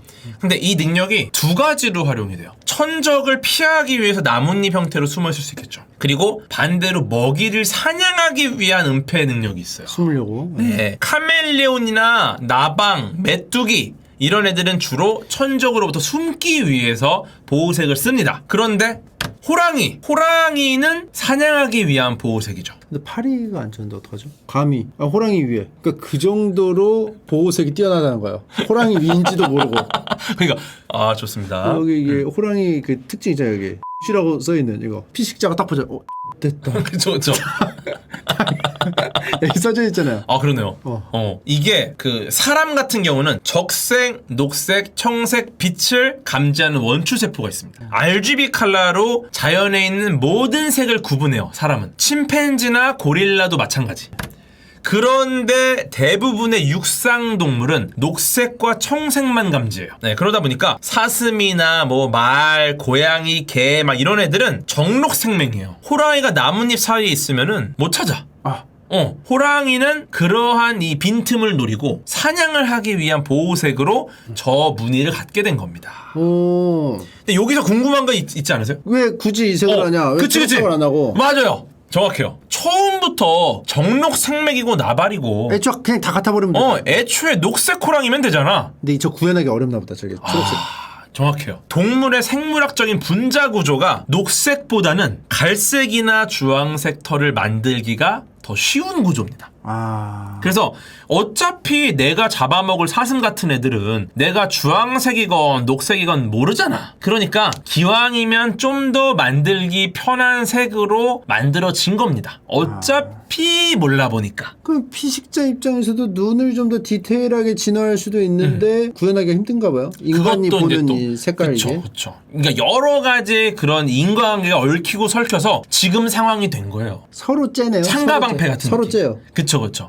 나 이렇게 가? 그럼 나 이제부터 주황색 봐 이거? 봐? 봐? 본다 말로만. 그러면은 나 털 녹색 해 그냥 아예. 한다. 봐? 서로 힘들게 하지 말고 그냥 그대로 가자. 그러니까, 그러다가 그러니까 막 설렁탕집 2개 붙어 있다가 가격 막 올리다가 아유 그냥 둘 다 그냥 우리 8,000원씩 받자. 그냥 팔자. 요렇게 합의한 관계가 요렇게 된 거지. 근데 재밌는 게 있어요. 또 여기서 정말 재밌는 게 나와요. 나무늘보 친구가 나옵니다. 예. 초록색이 있네요. 나무늘보는 녹색 털이에요. 구현했어요. 구현했어. 얘는 나 그럼 녹색 가나 이거. 여기가 담합이 안 됐어 아직. 미친놈 등장. 말로만 얘기했던 그쵸. 진짜 하는 말로만 들었던 그놈 등장. 진짜로 하는 놈이 나왔어. 진짜 가. 나 간다. 근데 이게 자신을 지키기 위한 보호색이거든요. 나무늘보는. 예. 네, 그래서 나무늘보 진짜 기가 막히게 누워서 자고 있으면은 정말 나뭇잎 사이에 티가 하나도 안 나. 좋습니다. 그리고 느리잖아요. 느리기 때문에 유리해요. 빨리 움직이면은 거기 뭐가 있잖아. 근데 보여. 워낙 느리니까 나무에 느릿느릿 매달려 있으면 포식자가 거기 있다는 걸 상상을 못해. 근데 엄청난 비밀이 숨겨져 있어. 나무늘보가 하루에 15시간에서 18시간 정도를 잡니다. 이동 속도가 1분에 4m예요. 그리고 되게 재밌는 게 새끼가 모체에 붙어서 자랍니다. 그런데 새끼가 실수로 바닥으로 떨어져요. 그럼 어떻게 할 것 같아요? 상식적으로. 주워서 다시 주우러 가야겠죠. 붙여야 되는데. 새끼가 떨어져도 새끼 데리러 바닥으로 안 내려갑니다. 그냥 떨어져도 쿨타임 돌 때까지 기다려. 내려가는 쿨. 떨어졌네? 아이고. 일단 있어봐. 살다 보면 만나겠지. 그쵸. 일주일 후에 보자 이런 느낌. 왜냐면은 나무늘보가 일주일에 한 번 배설하러 내려가거든요. 그때 봐. 그 타이밍에 다시 붙이러 오겠지. 똥 싸는 길에 데려갈게. 그쵸. 똥 닦을 때 그냥 주스러 가는 건데. 너도 대충 어디 붙어 있어. 근데 재밌는 게 배설할 때는 반드시 나무에서 내려가요. 이게 너무 말도 안 되는 일이에요. 왜 그럴까요? 이 배설할 때 나무에서 내려오느라고 에너지의 무려 8%를 씁니다. 너무 엄청난 일이에요, 이 배설이. 근데 되게 무서운 게 나무늘보가 죽는 여러 가지 이유가 있겠죠. 여러 이유 중에 절반. 화장실 가다가. 맞아요. 50% 이상이 배설하러 내려오다가 천적한테 습격당해 죽어요. 가장 격렬하게 움직일 때죠. 그쵸. 화장실 갈 때가. 제일 위험할 때야. 배설도 그냥 매달려서 하면 어떠냐. 어차피 먹을 것도 다 나무에 있고. 그죠. 먹고 싸고 자고 매달려서 하면 어떠냐. 바닥에 떨어질 텐데. 그쵸. 근데 배설할 때는 땅으로 내려옵니다. 위험한 행동을 배설을 위해 내려오는 거야. 그게 마지막 가오야. 근데 나무늘보의 마지막 가오. 왜 이런 위험을 무릅쓸까? 배설할 때. 왜 위에서 안 싸고 내려와서 쌀까? 정확히 말하면 이렇죠. 왜 내려와서 싸는 나무늘보만 생태계에서 도태되지 않고 살아남았느냐? 진화에 성공을 했느냐? 이게 굉장히 중요한 오늘의 포인트입니다. 여기에 보호색부터 시작되는 녹색 털의 비밀까지 연결이 돼요. 내려가신 애들만 녹색 털을 갖게 되는 이유가 있을 것이고. 그렇죠. 내려가서 싸면 왜 녹색 털이 생겼을까? 그렇죠. 왜 아래에 뭔가 있다는 거거든요. 그렇죠. 아무도 알지 못한 나무늘보의 엄청난 고생이 등장을 합니다. 바로 나방과 나무늘보의 공생관계 때문에 그래요. 전혀 상상할 수 없는. 초록색이 나방이 초록색이에요? 아니죠. 초록색 나방은 잘 없잖아요. 예. 땅에서 내려와서 배설할 때 털에 살고 있는 나방의 암컷이 나무늘보의 똥에다 알을 까요. 그러면 나방의 애벌레가 다시 성충이 돼요. 이 성충이 된 나방이 다시 나무늘보한테 붙어요. 그러면은 이 붙어있는 나방이 죽잖아요. 예. 곰팡이로 인해서 분해가 됩니다. 분해가 되면 저 털에 있는 녹색은 뭐냐면 녹조류입니다. 녹조류. 털에 사는 녹조류의 영양분을 제공하는 게 바로 죽은 나방이에요. 시체가 이게 분해되면서 그쵸. 녹조가 돼요. 네, 나방이 죽으면서 곰팡이에 분해돼서 질산, 인산, 암모니아로 분해가 되고 이것이 녹조류가 털에서 살 수 있는 양분을 제공해줍니다. 왜냐면 털이 땅이 아니잖아. 예. 근데 털에 있는 녹조류의 거름이 나방의 시체가 만드는 거예요. 그걸 안 한 나무늘보는 죽었죠. 도태되고. 왜냐? 털이 녹색이 아니다 보니까 너무 노출이 잘 돼서. 노출이 잘 돼서. 화장실 왔다 갔다 하면서 노출이 되더라도 나머지 시간이 계속 안전하게 좀 되는 그쵸. 게 유리하다. 나방이 똥에 알을 까게 해주는 게 결국 나무늘보의 생존에 유리한 부분을 만들었다라는 겁니다. 그래서 나방이 많이 사는 나무늘보일수록 녹조류가 풍성하게 잘 자라고 녹조류가 풍성한 나방일수록 결국 땅에 내려서 배설을 잘하는 나방인 거고 그래서 결국 이 나무를 지켜주는 녹조류가 잘 자라서 훌륭한 은신처를 털에다가 만들어준 겁니다. 네, 그래서 나무늘보의 저 보호색 털은 나무늘보 혼자만 만들어낸 작품이 아니다. 아. 단순히 털을 갖다 붙인 게 아니에요. 털에 녹조류가 살아야 되고 곰팡이도 살아야 되고 나방도 살아야 되고 이 모든 거를 나무늘보가 살아가면서 깨우친 삶의 진리라는 거죠. 나무늘보 절대 대충 살지 않았습니다. 나무늘보는 이 기가 막힌 공생관계를 만들어내면서 예. 버텨낸 거예요. 예. 나무늘보는 나무늘보만의 전략으로 철저하게 본인의 에너지와 본인이 죽을 위험과 모든 걸 무릅쓰고 해낸 겁니다. 그리고 이 나무늘보가 살아가기 위해 뒤에서 보이지 않게 숨은 조력자, 나방 조력자, 녹조류 조력자, 곰팡이 조력자들이 있는 거야. 열심히 살아야 되지 대충 살면 안 된다는 겁니다. 다 이게 설계가 있다. 그쵸. 아무리 대충 살아 보이는 이 동물도 자연에서는 절대 그런 거 없다. 그래서 이게 대충 산 게 아니다. 맞아요. 대충 살아 보여도 다 그들만의 우리 주변에도 보면은 대충 사는 것처럼 보여도 그들만의 철학으로 굉장히 지혜롭게 사는 분들이 많이 계실 거예요. 좋습니다. 그러면은 이런 질문 있었습니다. 한번 읽어주세요. 이거 재밌어. 궤도님에게 질문 3가지만 해도 될까요? 1. 제임스 웹 우주만환경이 정말 먼 거리에 있는 사진들을 고화질로 찍어 올릴 수 있게 됐잖아요. 근데 그렇게 먼 거리에 있는 천체들을 관측할 수 있는데 가까운 우리 태양계 행성들의 표면, 지표면 사진은 찍을 수 없는 건가요? 이론상 뭐 갤럭시 울트라 시리즈들의 100배 줌 뭐 이런 것처럼 먼 것을 가까이 보기는 쉬우나 가까운 것을 확대해서 현미경 마냥 들여다볼 수 없는 것처럼 초점 맞추기가 힘들어서 그런 걸까요? 하긴 쓰면서 생각해보니까 태양계 행성 표면을 찍을 수 있다면 이미 찍었겠죠? 2번. 근데 여기다가 질문해도 되는 거 맞나요? 카페를 너무 오랜만에 들어왔네요. 이거 되게 재밌는 게 뭐냐면은 이 질문부터 함정을 파놨어요. 보세요. 질문 3가지만 해도 될까요? 하고서 2개만 했어. 그리고 2번 질문은 사실 중요한 질문이 전혀 아니에요. 이거는 사실 질문에 대한 답을 하기 전에 왜 3가지 질문을 해도 되냐고 물었을까라는 게 핵심입니다. 추측을 해보면요. 네. 질문 3가지 하고 싶다는 마음이 앞섰어요. 그 3가지를 하려고 하나 하고 2번째 하려고 하는데 더 이상 생각이 안 나요. 여기까지 하고 3가지를 쓴 걸 까먹었어요. 남은 질문을 까먹었다. 그래서 여기까지 하고 그냥 엔터. 일리 있죠. 왜 3가지 질문만 해도 될까요? 라고 물어봤을까요? 요거에 대한 답변은 왜 사람은 3가지 질문을 하는 걸 편안하게 느끼느냐. 여기서 시작을 해야 돼요. 3이라는 숫자가 주는 안정감이 있어요. 기본적으로. 네, 그래서 각종 신화에서도 공통적으로 등장을 합니다. 3이라. 네, 더하거나 뺄 게 없는 안정적인 구조가 바로 3입니다. 이거 보세요. 삼국지 전문가로 활동하고 계신 침착맨님께서 잘 알고 계시겠지만 천하 3분지계 왜 굳이 3분할 했을까? 더하거나 빼거나 할 필요 없이 안정된 형태이기 때문에 제갈공명조차도 3분지계를 해야지 안정된다라는 심리가 있는 거야. 굳이 3분지계를 하고 3분지계가 되고 나니까 마음이 편한 거야. 그러니까 방심한 거예요. 네. 고구려 백제 신라도 삼국시대죠. 그리고 신화에 나오는 신들도 거의 다 삼형제예요.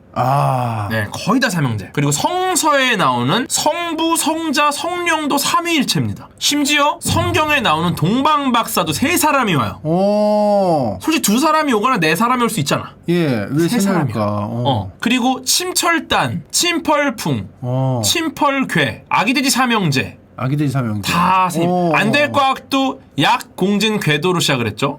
지금 우리 항성님도 계시지만 3개가 많네요. 네, 3개가 많아요. 그리고 삼겹살 몇 겹입니까? 3겹이요. 원래 4겹이 4겹이. 근데 3겹으로 부르고 싶어. 네, 왜냐면은 잘 생각해보세요. 우리 껍데기가 있는 삼겹살을 뭐라 부르죠? 오겹살. 맞아요. 왜 그러냐? 사겹살이다. 원래 4겹이니까 껍데기를 추가하면 오겹살이 돼요. 그래서 껍데기가 있는 삼겹살은 오겹살이 맞습니다. 근데 왜 사겹살을 삼겹살이라 부르느냐? 사자가 죽을 사자라는 게 조금 안 좋아서 그래서 삼겹살이라고 부르기 시작해요. 진짜예요? 네, 진짜로. 그래갖고 원래는 사겹살이 맞고 엄밀히 말하면은 근육과 지방이 사겹보다 더 많아. 훨씬 복잡해요. 지금만 봐도 지금 사겹이 아니잖아. 근데 그냥 대충 4겹이다 하고 사겹살 할래다가 이 불길해하고 삼겹살로 부르다가 껍질이 붙으면은 오겹살로 하는 삼겹살로 거고. 되면 또 이상하니까 오겹으로 그쵸. 가요. 왜 3이 안정적이냐? 기하학적으로 가장 적은 단위로 이룰 수 있는 가장 안정적인 형태입니다. 삼각형이. 물론 더 안정적인 형태가 많지만 삼각형이 가장 적은 수로 도달할 수 있는 안정적인 형태인 거예요. 네, 삼개권도 사개권이 아니잖아. 따다닥. 그쵸? 굳이 왜 삼개권이냐? 삼각형이 안정적이니까. 네, 사개권도 있어요.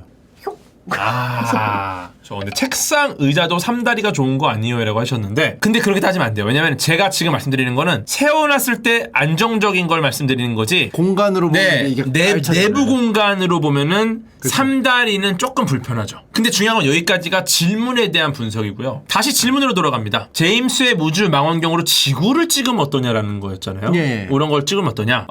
일단 제임스 웹 우주 망원경은 적외선 영역을 보는 망원경입니다. 네. 그죠, 기본적으로.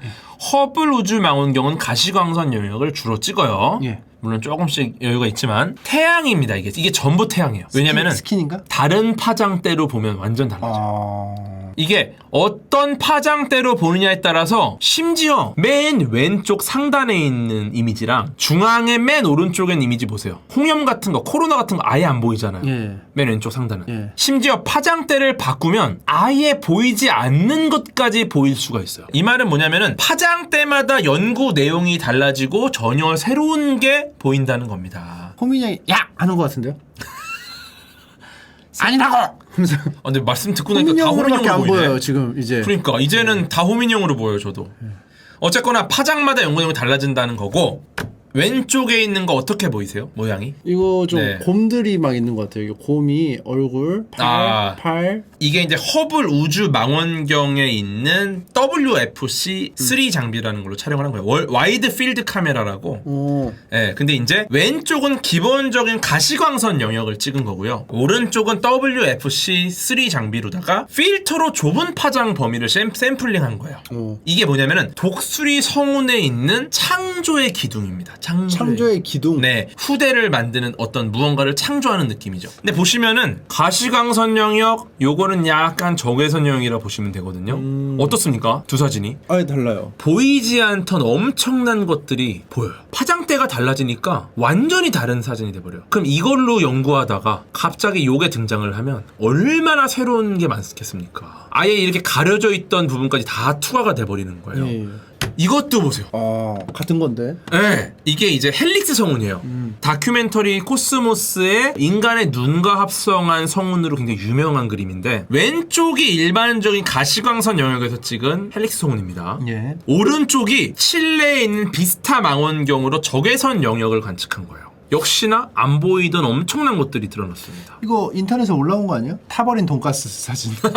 뭔지 알죠? 타버린 돈가스 사진 해가지고 올라온 거 있어요. 진짜 느낌이 좀 바삭바삭하네. 빵가루 많이 묻혀서 튀긴. 근데 어쨌거나 이 가시광과 적외선 영역이 이렇게 다르다. 아예 보이지 않는 것까지 보일 정도다. 이 말은 뭐냐? 제임스 웹 우주 망원경은 적외선 망원경입니다. 예. 그러면 이게 지구는 완전 가시광 파티입니다. 이 역할과 적외선을 보는 이유들이 여러 가지가 있을 거예요. 적외선 영역을 본다라는 건 멀리 있는 걸 보는 게 굉장히 유리해집니다. 예, 그래서 역할이 다르다. 굳이 지구를 찍기보다는 역할에 맞는 형태, 어떤 걸 찍느냐, 어떤 데서 더 많은 새로운 것들을 우리가 얻을 수 있느냐, 뭐 이런 것들은 다 다를 것 같아요. 네, 좋습니다. 돈가스 한번 보시고. 네, 그리고 제가 최근에 영상을 보다가 조금 아쉬워서 오, 잠깐 뭘까요? 보실게요. 뭘까요? 우리 여기서 하나 업그레이드 할까요? 어떻게 인디안밥 할 때 소리를 내지 말고 소리 내거나 웃는 사람도 다시 막 침착맨 웃었어. 침착맨 소리 안 되는데. 지금 웃으면서 전화 안 했어. 되는데요. 왜 웃었다? 왜 웃었나 이유만 들어봅시다. 웃기잖아요. 뭐가 웃겼어요? 거울 봤어요? 영문도 모르겠다는 그 표정? 예. 아, 진짜 웃겼다. 이거 진짜 아파요, 근데. 불쾌해요. 불쾌. 아픈지는 모르겠고 좀 불쾌. 네. 이게 여기서 기열님께서 네. 룰을 정하십니다. 솔직히 뒤에 침착맨님 맞은 거는 그냥 맞는 거 웃겨서 붙였고요. 왜 넣어요 이걸? 필요한 거만 넣어야지.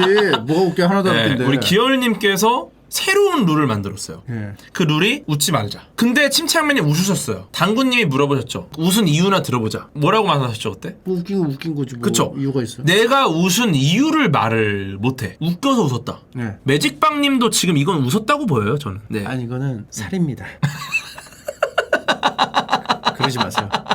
여기도 의심스러운데 약간. 살이에요, 우리 살. 차돌짬뽕님도 아니, 살이에요. 이게 살이구나 다. 예. 하긴 살이 없는 당구님 안 웃으시네요. 예. 근데 어쨌거나 여기서 핵심은 침착맨님이 왜 웃었느냐. 그 차돌짬뽕님 아니야. 철면수. 철면수심님이죠. 예. 근데 차돌짬뽕님이 좋아요. 재밌어. 뭘 재밌어. 어쨌거나 웃음이 왜 갑자기 터져 나왔을까, 침착맨. 요거를 오늘 또 풀어드리려고. 아, 웃지 말라고 해서 그런가? 최근에 막 같이 웃으신 적 좀 있지 않으세요? 촬영하다가? 종종 있죠. 예를 들어 뭐 스텝 중에 누가 막 웃으면은 나도 막 따라 웃게. 아, 맞아. 제가 오늘도 촬영하다가 작가님이 너무 웃는 거예요. 작가님이 너무 웃어. 저도 모르게 웃게 그럴 때 되더라고요. 있어요. 그럴 때 있어요. 그 웃는 게 웃겨서 저도 웃게 되더라고요. 어쩔 수가 없어요. 그게. 상상만 해도 웃겨. 이게 웃음이라는 게 인간의 가장 중요하고 심오한 습성인데 이분이 영국 유니버시티 칼리지 런던의 신경과학자 소피 스콧 교수입니다. 네, 이분이 연구한 내용이에요. 문화권에 상관없이 사람들이 표정을 보고서 서로 감정을 읽어내요. 볼까요? 물론 지금 뭐 여러 가지 감정들이 있습니다. 근데 두려움, 분노, 놀라움, 혐오, 슬픔, 기쁨 등 여러 가지 보편적인 감정을 표정을 보고서 알 수 있는 거예요. 남부터미널 요거. 증명사진 그 기계에 붙어 있는 건데요. 약간 그런 느낌인데 예. 표정을 봐도 문화권이 다른 원주민들도 그들의 보편적인 감정 상태를 알아낼 수가 있다. 근데 우리 이 소피 스캇 교수님이 그러면 과연 소리로는 어떨까? 소리. 어떤 슬픈 소리, 뭐 놀라운 소리, 여러 가지 소리들을 들려줬을 때 문화권에 상관없이 가장 먼저 알아챈 감정은 바로 웃음입니다. 웃음. 예. 딱 들어도 뭐 다른 감정하고는 다르게 이건 웃기다, 웃었다 이거를 딱 듣자마자 소리만으로 알아내요. 오. 웃음이라는 게 굉장히 즉각적으로 알아낼 수 있는 어떤 이 소리를 통한 감정의 전달이라는 거예요. 예. 네. 근데 물론 이게 보이는 것도 어떤 거는 사실 알아채기 힘든 것도 있어요. 이 가운데 분 같은 경우에 이제 디스거스트가 주로 언제냐면 방구 꼈을 때. 그쵸? 보시면은 이 세 분이 같이 찍었다고 쳐봐요. 범인은 이분이 낀 거죠. 가운데죠. 왜냐면 내 거니까 예. 진짜 역겨운 표정은 안 나온다. 어디서 구수한 냄새 나지 않아? 그렇죠. 이런 다양한 추측들이 가능하지만 웃음은 일단 소리로도 바로 알 수 있다. 네. 근데 웃음이 정말 복잡한 행위거든요. 예. 굉장히 복잡한 행위인데 농담을 듣고 웃는 게 아니라는 설도 있어요. 농담을 듣고 왜 웃느냐? 웃겨서 웃잖아요. 근데 그게 웃음이라는 게 사회적 감정이라서 서로 연결된다라는 겁니다. 연결하기 위해서 누군가 웃고 그걸로 인해서 모두가 웃고 심지어 농담을 한 사람도 같이 웃고 내 이야기에 내가 웃고 사회적으로 연결이 돼서 웃음이 나오는 거라는 거예요. 네. 함께 웃으면 호감이나 혹은 유대감이 표현이 됩니다. 계속 같이 웃으면. 네, 자연스럽게. 개를 봤어? 개? 웃어. 개를 개로 들었는데 웃었어요. 웃기세요 이거? 아니요. 웃기진 않아요. 하지만 유나님은 와 눈물이 좀 날 정도로 거의 이거는 거의 삼계권 눈앞에서 보거나 재즈 들은 느낌이잖아요. 우리 호민 형님께서는 유나님을 이 정도 웃기려면 샤빠빠라 이거를 한 1분 정도 해야 돼. 하지만 보검님은 개? 끝났어. 한마디로. 왜냐? 이거는 웃겨서 웃은 게 아니에요. 호감 상대방에 대한 호감이. 혹은 유대감 때문에. 그렇다는 얘기는 주음 작가님에 대한 호감이 좀 그런 말씀을 하고 싶으신 거예요? 그러니까 호민 형님 나오셔야죠. 그러니까 그렇다는 얘기인 거죠? 아닐 수도 있죠. 아닐 수도 있지만, 근데 그럴 수도 있고, 아닐 수도 있지만 그럴 수도 있고. 그렇다고 말하겠다. 우리 박정민수님 오셨나 본데요?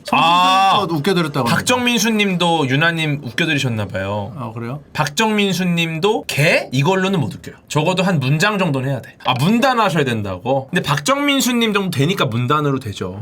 저는 9시간 정도 해야 돼 설명을. 그러면 9시간을 듣고 유나님이 그제서야 실소. 그만해. 웃을 테니까 그만해. 그래서 웃음이 관계의 정도를 보여주는 지표라는 견해가 있어요. 네, 그래서 이것도 좀 하기 어려운 말인데 가끔 이런 말씀 많이 하세요. 나는 사람들을 잘 못 웃긴다. 거기까지. 왜 웃어요? 우리가 이성을 웃기지 못하는 건 재미없기 때문만이 아닐 수도 있다는 말씀을 드리고 싶어요. 우리는 사실 훨씬 재미있는 사람일 수도 있어요. 예. 거기까지 하세요. 개? 네, 어쨌거나 함께 많이 웃는 연인일수록 스트레스를 잘 해소하고 관계를 길게 이어나간다는 연구 결과도 있습니다. 네, 그리고 타인과 함께 있으면 웃을 확률이 무려 30배가 올라가요. 즉 아까 혼자서도 재밌는데요, 혼자도 잘 웃는데요 하시는 분이 만약에 침투뷰를 같이 봐, 안 될 걸 같이 봐, 웃을 확률이 30배가 늘어요. 그리고 우리가 지금 같이 온라인상으로 연결이 돼 있잖아요. 제가 웃고 침착맨님이 웃잖아요. 보시는 여러분도 같이 웃을 수도 있어요. 왜냐? 우리가 다 같이 보고 있기 때문에. 일종의 사회적인 우리 관계를 만드는 것 때문에 웃는 걸 수 있다라는 거예요. 네. 그래서 사람이 적은 무대보다 관객이 많은 무대가 훨씬 웃기기 쉽다고 합니다. 웃음은 전염된다. 그쵸. 네, 그래서 웃음이라는 거는 굉장히 복잡하지만 상호작용이에요. 상호작용을 막을 수는 없어요, 사람이. 웃지 못하도록 하는 규칙은 만들지 말자. 네. 그리고 또 요 질문 있었습니다. 멀티버스는 과연 존재할 것인가? 멀티버스 이게 사실 이제 창작할 때 그냥 정리하기 귀찮으면 멀티버스 이런 경향이 좀 없잖아 있어요. 무조건 있죠. 그죠? 그 또 다른 세계. 이게 실제로 과연 존재하는지. 이게 재밌어요. 이게 침착맨 유니버스와 엮기도 좋고 너무 재밌는 멀티버스가 많다. 지금 여기도 이제 또 멀티버스잖아요. 그쵸? 푸다롱 배우님. 네, 너무 비슷해가지고 진짜 똑같다. 저랑 방송 끝나고 침착맨님 표정. 이 멀티버스에 대한 개념을 우리가 짚어야 돼요. 요거 헷갈리는 분들이 많으세요. 멀티버스 다중우주라고 하잖아요. 최근에 이제 닥터 스트레인지 2편에서도 멀티버스에 대한 얘기가 나옵니다. 제목부터 멀티버스가 딱 붙어있고. 네. 근데 멀티버스는 다중우주입니다. 또 다중우주 말고 평행우주라는 게 있어요. 패러렐 유니버스라고. 그러니까 다중우주랑 이 평행우주를 우리가 구분할 줄 알아야 돼요. 다르다. 이 두 개가 다릅니다. 네, 이거를 여러 군데서 많이 써요. 비슷해. 근데 오른쪽 한국 침착맨, 왼쪽 중국 침착맨. 이 두 분은 다중우주도 평행우주도 아니에요. 지금 이 두 분은 같은 우주에 있잖아요. 우주가 달라야 됩니다. 일단 우리 우주가 아니어야 되고 우리랑 상호작용을 할 수 없어야 돼. 아예 별개. 아예 별개. 우리 우주랑 아예 다른 우주. 왔다 갔다 절대 안 돼요? 안 돼요. 절대? 만날 수도 없고 원래는 그래요. 근데 마블에서 막 모이잖아요, 막. 그쵸. 이제 그건 이제 어떤 예술적 허용인 건데 우주가 다르다면 어떠한 경우에도 예를 들면 시간의 흐름을 타고 다른 우주로 간다. 빛보다 빠른 속도로다가 다른 우주로 간다. 뭐 이런 방법들이 있지만 다른 우주로 넘어가는 방법은 없습니다. 네, 이걸 먼저 아셔야 되고 근데 일단 넘어갈 수 있다고 쳐요. 그러면은 다중우주는 평행우주보다 상위 개념이에요. 예를 들어 이런 거야. 침착맨님이 다른 우주로 갔어요. 거기에 침착맨님 있습니까 없습니까? 거기 있죠. 있죠. 가면 그 침착맨은 뭐라고 했죠? 쿡방을 하고 있어요. 국방을 하고 있다. 그래서 막 뭐 볶음밥을 막 만들어. 되게 이번 우주, 이 우주랑 비슷하네요. 아예 또 다른 우주로 가. 다른 걸 하고 있는. 거기는 어때요? 침착맨님이. 저는 왜 이렇게 상상이 안 되죠? 제가 뭐 딴 걸 하고 있다는? 근데 재밌는 거는 지금 설명드린 이 다른 우주들은 다중우주일까요? 평행우주일까요? 평행우주? 맞아요. 평행우주예요. 평행우주는 뭘 가정하냐면 다른 우주가 지금 우주와 거의 비슷하고 물리법칙도 거의 비슷할 것이다. 그래서 침착맨님이 이 우주에 가도 닮은 침착맨이 있고 그 침착맨님이 무언가를 하고 있고 크게 벗어나지 않아. 그쵸. 근데 다중우주는 뭐냐면은 침착맨님이 다른 우주로 갔더니 거기서는 침착맨님이 그냥 바퀴벌레예요. 침착맨님 어딨죠? 그럼 저기 있는 바퀴벌레가 전데요? 이게 다중우주예요. 저쪽으로 가면 호민 형님이 저는 아메바입니다. 이런 게 다중우주야. 다중우주는 제한이 없어요. 내가 어떤 무언가가 될지 아예 제한이 없고 근데 지금 미디어나 드라마나 영화에 나오는 모든 것들은 예를 들어 뭐 내가 사랑하는 연인도 그 우주에 있고 심지어 여기서는 내가 죽었거나 살았거나 뭐 여성이거나 남성이거나 이런 건 바뀌어도 어쨌거나 내가 찾아갈 수가 있어. 하지만 다중우주는 아예 불가능하다. 평행우주는 거의 지금과 유사한 우주가 있다라는 거고 다중우주는 어떠한 제한도 없다. 그래서 이제 리사 랜들이라는 과학자는 다중우주는 동의를 하되 평행우주는 너무 확률이 낮다. 어떻게 그게 또 같이 똑같이 예. 여러 가지 확률 중에 그쵸. 계속 선택해서 돼요. 예, 그죠? 그래서 이제 이 두 가지 중에 한 가지만 동의하는 과학자도 있는 거고요. 지금 이 중창맨은 무슨 역할인지 아세요? 왕 아니에요, 왕? 수당연이라는 드라마인데요. 수양제입니다. 그 폭군. 폭군이에요? 그 운합하다가 쫓겨나잖아요. 인상이 너무 좋은데? 요거는 어떤 장면입니까? 부인인가 첩인가를 이렇게 이렇게 하는 아니 근데 침착맨 한 분, 침착맨 두 분, 그리고 옆에도 침착맨이 있으니까 너무 웃겨. 3침착맨 좋습니다. 그 다음도 약간 새로운 국면인데 지금 느낌이 조금씩 안 좋아요 제가. 왜요? 생각보다 지금 진도가 느린 것 같아서. 처음부터 안 좋지 않았을까? 말을 지금 하시는 거지. 미리 말씀드릴 걸. 뭐 아니 미리 말할 수 있었는데 안 한 거 아니에요? 뭘 따보네요. 저 따라하려고. 미리 말 안 한 거 아니에요? 아닌데요? 미리 말 안 한 거 같은데. 아, 여기서부터 시작입니다 이제. 새로운 국면. 일단 임세모님 곡을 해석을 좀 할 건데 데뷔곡 지구멸망이 좋겠다. 이 노래 들어보셨어요? 들어봤죠? 네. 어떠셨어요? 이 느낌이? 게을러 보인다? 아, 그쵸. 일반적인 반응입니다. 그냥 대충 귀찮으니까 아휴, 지구멸망이 좋겠다. 그렇게 많이 오해를 하고 계세요. 이 노래가 담고 있는 메시지를 전혀 해석하지 못한 거예요. 오. 네, 요거를 제가 좀 도와드리려고 합니다. 호호. 이 노래는 그렇게 대충 그냥 귀찮으니까 지구 멸망이나 하자라는 노래가 아닙니다. 오. 이 노래는 아주 계몽주의적이고 강력한 메시지를 담은 노래예요. 임세모님도 모를 수도 있어요. 직접 본인조차도? 본인이 만들었어도 모를 수가 있어요. 본인조차도 모르는 걸 궤도님이 알아내신 거네. 그게 되게 중요하죠. 실제 숨은 뜻을 유일하게 알고 계신 유일하게 알고 궤도님이 있는. 지금 네. 알려주시는 거예요. 오히려 최초로. 원작자도 모르는. 원작자도 모르는. 네, 그래서 감당하실 수 있겠어요? 청계누설? 네, 여기서 해야 돼요. 정말 중요하기 때문에. 그리고 진짜 과학적인 노래입니다. 예. 네, 일종의 탄소 중립 캠페인성 노래라고 보시면 돼요. 기본적으로 지구 멸망이 좋겠다라는 요 시점이 5번의 대멸종 이후의 현재 상황인 겁니다. 이미 우리 지구는 5번의 대멸종을 겪었죠. 그리고 이제 인류가 멸망하는 6번째 대멸종을 바라보는 시점에서 이 노래를 만든 거예요. 오. 그래서 지구 멸망이 좋겠다라는 게 굉장히 위기감을 갖고 있는 경각심을 주는 노래죠. 이게 이제 첫 번째 부분입니다. 부르시는 건 쉽지 않으시죠, 이거? 쉽죠. 네, 부를 수 있어요. 어. 거미는 오늘도 잘 열심히 부르시네. 집을 짓네. 임세모님 이 창법이 나는 쉽지 않은데. 오늘도 열심히 숨만 쉰다. 제가 들은 건 좀 다르긴 한데. 이런 느낌. 아, 근데 이게 첫 번째 문장에서 이미 아주 중요한 단어가 나와요. 거미는 오늘도 열심히 짐을 짓네. 여기서 가장 중요한 글자가 뭘까요? 열심히죠? 오늘도인가요? 열심히 하나를 같은데 딱 열심히. 집어보세요. 저 열심히. 아 오늘도. 왜 오늘도입니까? 오늘도. 어제도 했고 오늘도 했다는 거죠. 오늘도. 너무 계속 좋은- 반복된다. 너무 좋은 포인트예요. 반복된다. 오늘도. 첫 번째 문장 거미는 오늘도 열심히 집을 짓네에서 가장 중요한 단어는 도입니다. 도. 예스. 도. 왜냐면은 이게 거미가 오늘도 지었다는 거예요. 이 말은 어제도 지었고요. 그치. 그제도 지었고요. 이게 일종의 첫 번째 줄에서 시간의 개념을 설명하는 거예요. 먼저. 예. 이 말은 뭐냐? 거미의 수명은 암컷이 20년 정도예요. 지금 거미는 오늘도 집을 짓고 어제도 집을 짓고 그제도 집을 짓고 20년 전부터 집을 지었다라는 것을 알려주는 문장입니다. 그쵸.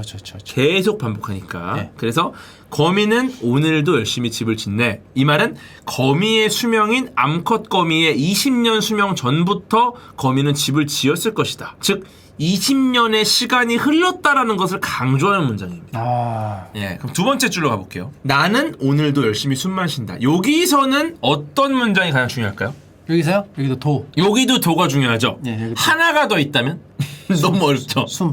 아, 숨만 쉬는 거는 근데 레귤러한 일이에요. 사실 여기서는 제일 중요한 게 나는. 왜 나는이지? 왜냐? 여기서의 나는 누굽니까? 임세모. 임세모죠. 네. 임세모님은 현재 27세십니다. 그래서 첫 번째 줄은 거미의 수명 20년을 나타냈죠. 두 번째 줄에서는 임세모님의 현재 나이 27살. 즉 오늘도 열심히 숨을 쉬고 어제도 열심히 숨을 쉬었고 그제도 열심히 숨을 쉬었고 27년 전에 태어났을 때부터 숨을 쉬셨겠죠. 그래서 27년 전부터 이 이야기가 시작한다라는 거를 연결해 주는 겁니다.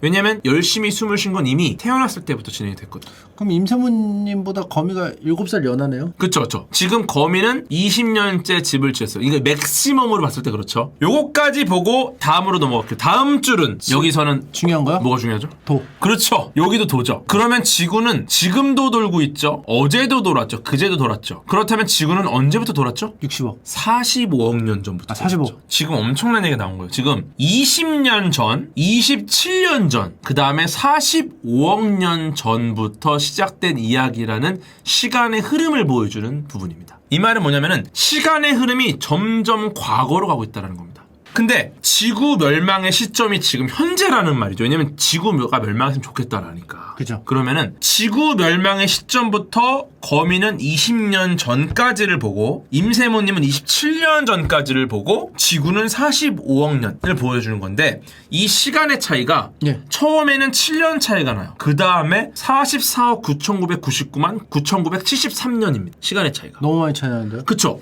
분명히 20년 전, 27년 전, 그 다음에 갑자기 45억 년 전인 거야. 네. 너무나도 많은 시간적 차이가 나는 겁니다, 지금.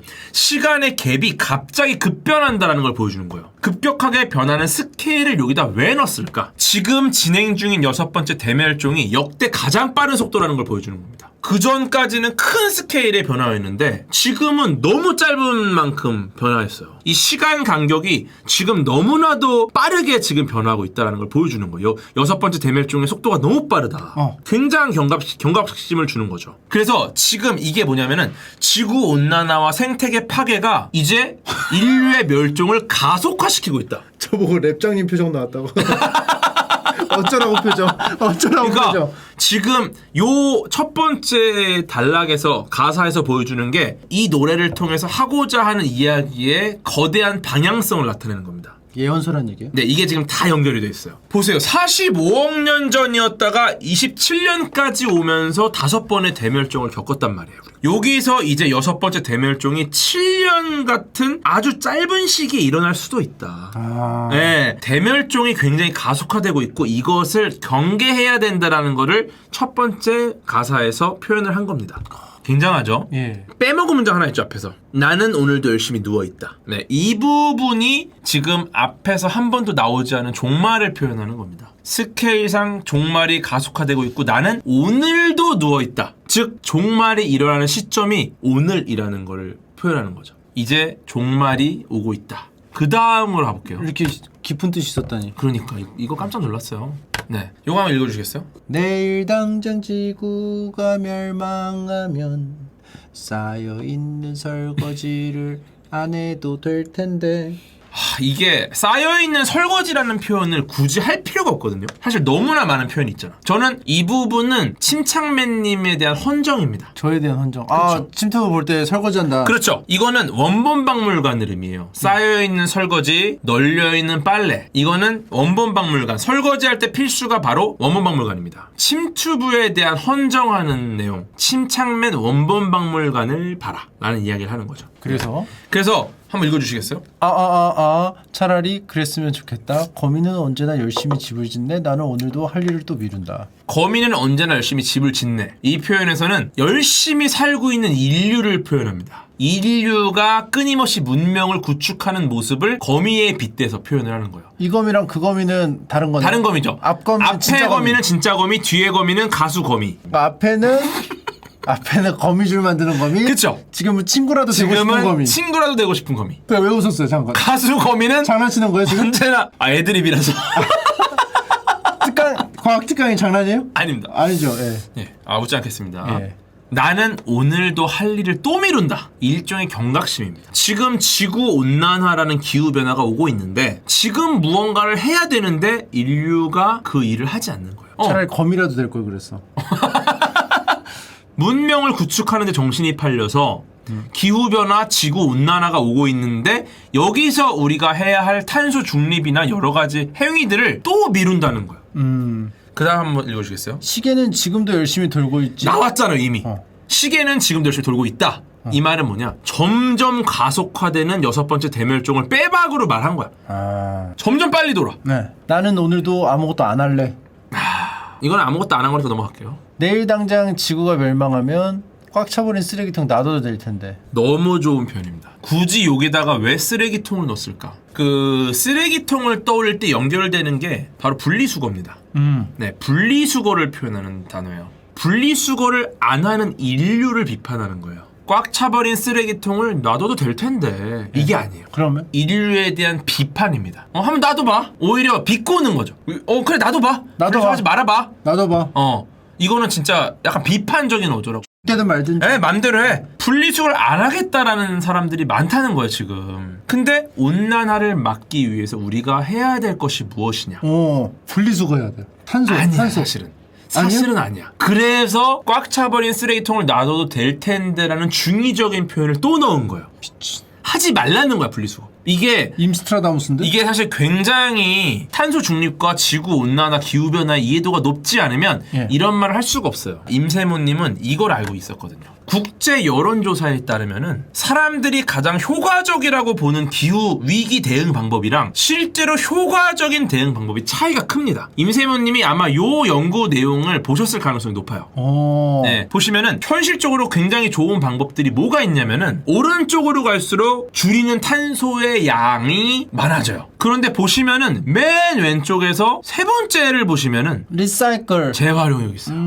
엄청 로우 임팩트는 아니지만 그렇게 막 하이 임팩트는 아니라는 거죠. 그쵸, 그쵸. 굉장히 탄소 양을 줄이는데 큰 영향은 못 줘. 근데 재밌는 게 뭐냐면은 대중을 대상으로 설문을 합니다. 가장 효과적인 탄소 중립을 지키는 방법이 뭐가 있을까요? 하면은 굉장히 높은 수준으로 들어가 있는 게 재활용이에요. 그럼 미국이 맞았던 거예요? 미국 분리수거 안 한다잖아요. 사실은 엄밀히 말하면 결론으로 가면은 그것조차 해야 돼요. 왜냐면 다른 효과적인 탄소 중립의 방법들은 우리가 수행하기가 어려워. 그러니까 이거라도 해야 돼. 못하니까 요거라도. 그쵸? 쓰레기통 같은 경우는 네. 요거 같은 경우는요. 소영이가 다 컸다고 느낀 부분이 저한테 딱 와서 이러는 거예요. 아빠 쓰레기통을 거꾸로 하면 어떻게 돼? 쏟아진다? 쏟아진다 아니면 통기레 쓰거든요. 그쵸, 그쵸. 가불기? 그걸 하면서 얘가 컸구나. 통기레스 했어요? 그러니까 통기레 쓰라고 하면 쓰레기 쏟아진다. 둘 중에 하나 무조건? 쓰레기가 쏟아진다. 아, 제가 옛날에 초딩 때 했던 거거든요. 다 컸네요. 역사는 반복되네요. 이거 보면 생각했어요. 어쨌거나 이 부분이 그렇게 간단하게 그냥 쓰레기통을 놔둔다라는 그냥 무의미한 문장이 아니라 탄소 중립과 관련된 우리 대중의 인식, 국제적인 리서치 결과를 집어넣어서 현재 상황을 꼬집은 비판적인 문장인 겁니다. 대단하지 않습니까? 임세모님 이거 어떻게 알고 이거를? 저도 이거에 임세모님 모른다고 했지. 임세모님이 모를 수도 있는데 직관적인 거라서 너무 대단한 거죠. 대단하네. 직관적으로 이걸 본인도 모르는데 모르면서. 어렴풋이 느끼고 있었던 거잖아요. 그게 예술가인 거예요. 미쳤다. 네. 임스트라다무스 미쳤다. 네, 읽어주세요. 차라리 그랬으면 좋겠다. 귀찮아 죽겠네. 하기 싫어. 이거는 너무 직관적이에요. 예. 작곡하기 싫다는 거죠. 작곡의 어려움을 표현하는 부분입니다. 갑자기요? 왜냐? 그냥 이건 어떻게 저도 할 수가 없어요. 귀찮아 죽겠나라 써놓으셔가지고. 아이씨. 아니 가사를 이렇게 써놓으면 저도 어쩔 수가 없어요. 여기서는. 그러니까 아니 귀찮아 죽겠다잖아요. 이거는 저도 안 돼요. 왜냐면 너무 직관적으로 쓰셨어요. 완전히. 이거는 안 돼. 이건 저도 안 돼. 작곡하기가 귀찮다. 네, 이거는 작곡하기가 너무 귀찮다. 이거는 어쩔 수 잠깐 없어요. 쉬는 브레이크 타임. 그쵸, 브레이크 타임. 브레이크 타임이라고 보시면 돼요. 한참 이렇게 정말 우주적인 이야기, 탄소 중립에 대한 얘기를 하다가 제 사회 벽을 뚫고, 제 사회 벽을 뚫고. 이거 약간 데드풀이죠. 데드풀. 작곡하기 귀찮아. 데드풀 타임. 요거는 저도 안 돼요. 요거 한번 읽어주셨어요. 내일 당장 지구가 멸망하면 냉장고에 상한 반찬 놔둬도 될 텐데. 냉장고에 상한 반찬을 놔둔다. 반찬들이 지금 상하고 있다라는 겁니다. 냉장고에 뒀는데도 반찬이 상하고 있어요. 반찬이 언제 상합니까? 상온에 있을 때. 그쵸. 냉장고에 있는 상태에서도 전기가 안 들어. 지금 반찬이 상했다. 예. 일단 전기는 끊겼고요. 지구의 온난화가 가속화되고 있습니다.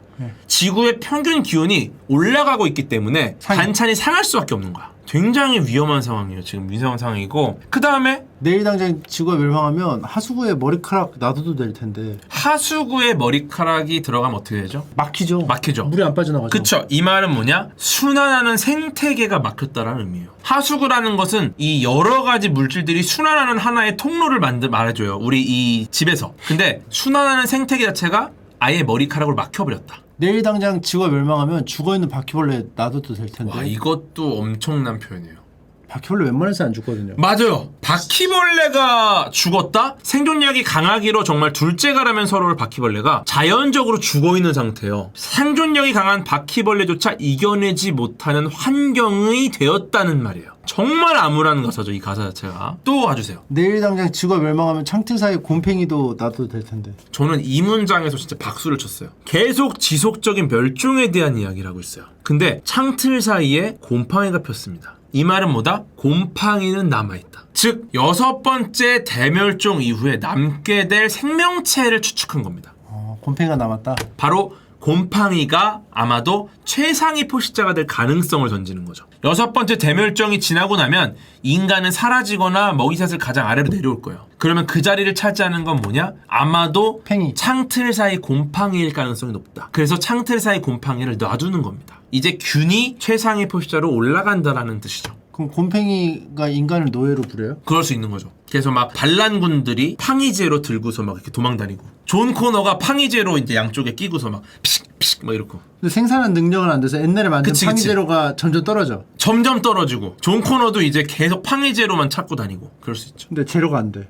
네, 마지막 좀 읽어주시겠어요? 차라리 그랬으면 차라리 그랬으면 좋겠다. 너무 슬퍼요. 예. 예. 이 지금 부정적인 상황에서, 이 험난한 환경에서 차라리 그랬으면 좋겠다. 자조적으로 지구 온난화와 6번째 대멸종에 대해서 그래, 차라리 곰팡이가 최상위 포식자로 올라가라. 인류가 최상위 포식자에서 내려왔으면 좋겠다. 내려와라. 예. 그만큼 6번째 대멸종에 대한 경각심이 전혀 없는 현대 사회와 시대를 비판하는 아주 강력한 메시지를 담은 곡이 이 곡입니다. 경종을 울리네요. 그쵸. 완전히 경종을 울리는 무시무시한 곡이에요. 차라리 그랬으면 좋겠다. 그래. 너무너무 슬픈 곡이죠. 창틀은 인간이 가라 이제. 그래서 미쳤다. 지구 멸망에 좋겠다라는 곡은 굉장한 경각심과 캠페인과 계몽적인 의미를 담은 굉장히 좀 무거운 곡입니다. 엄밀히 말하면은. 이게 편하게 부를 수 있는 곡은 아니에요. 여기까지 이제 우리 임세모님, 가수 임세모님의 곡을 좀 분석을 해봤고요.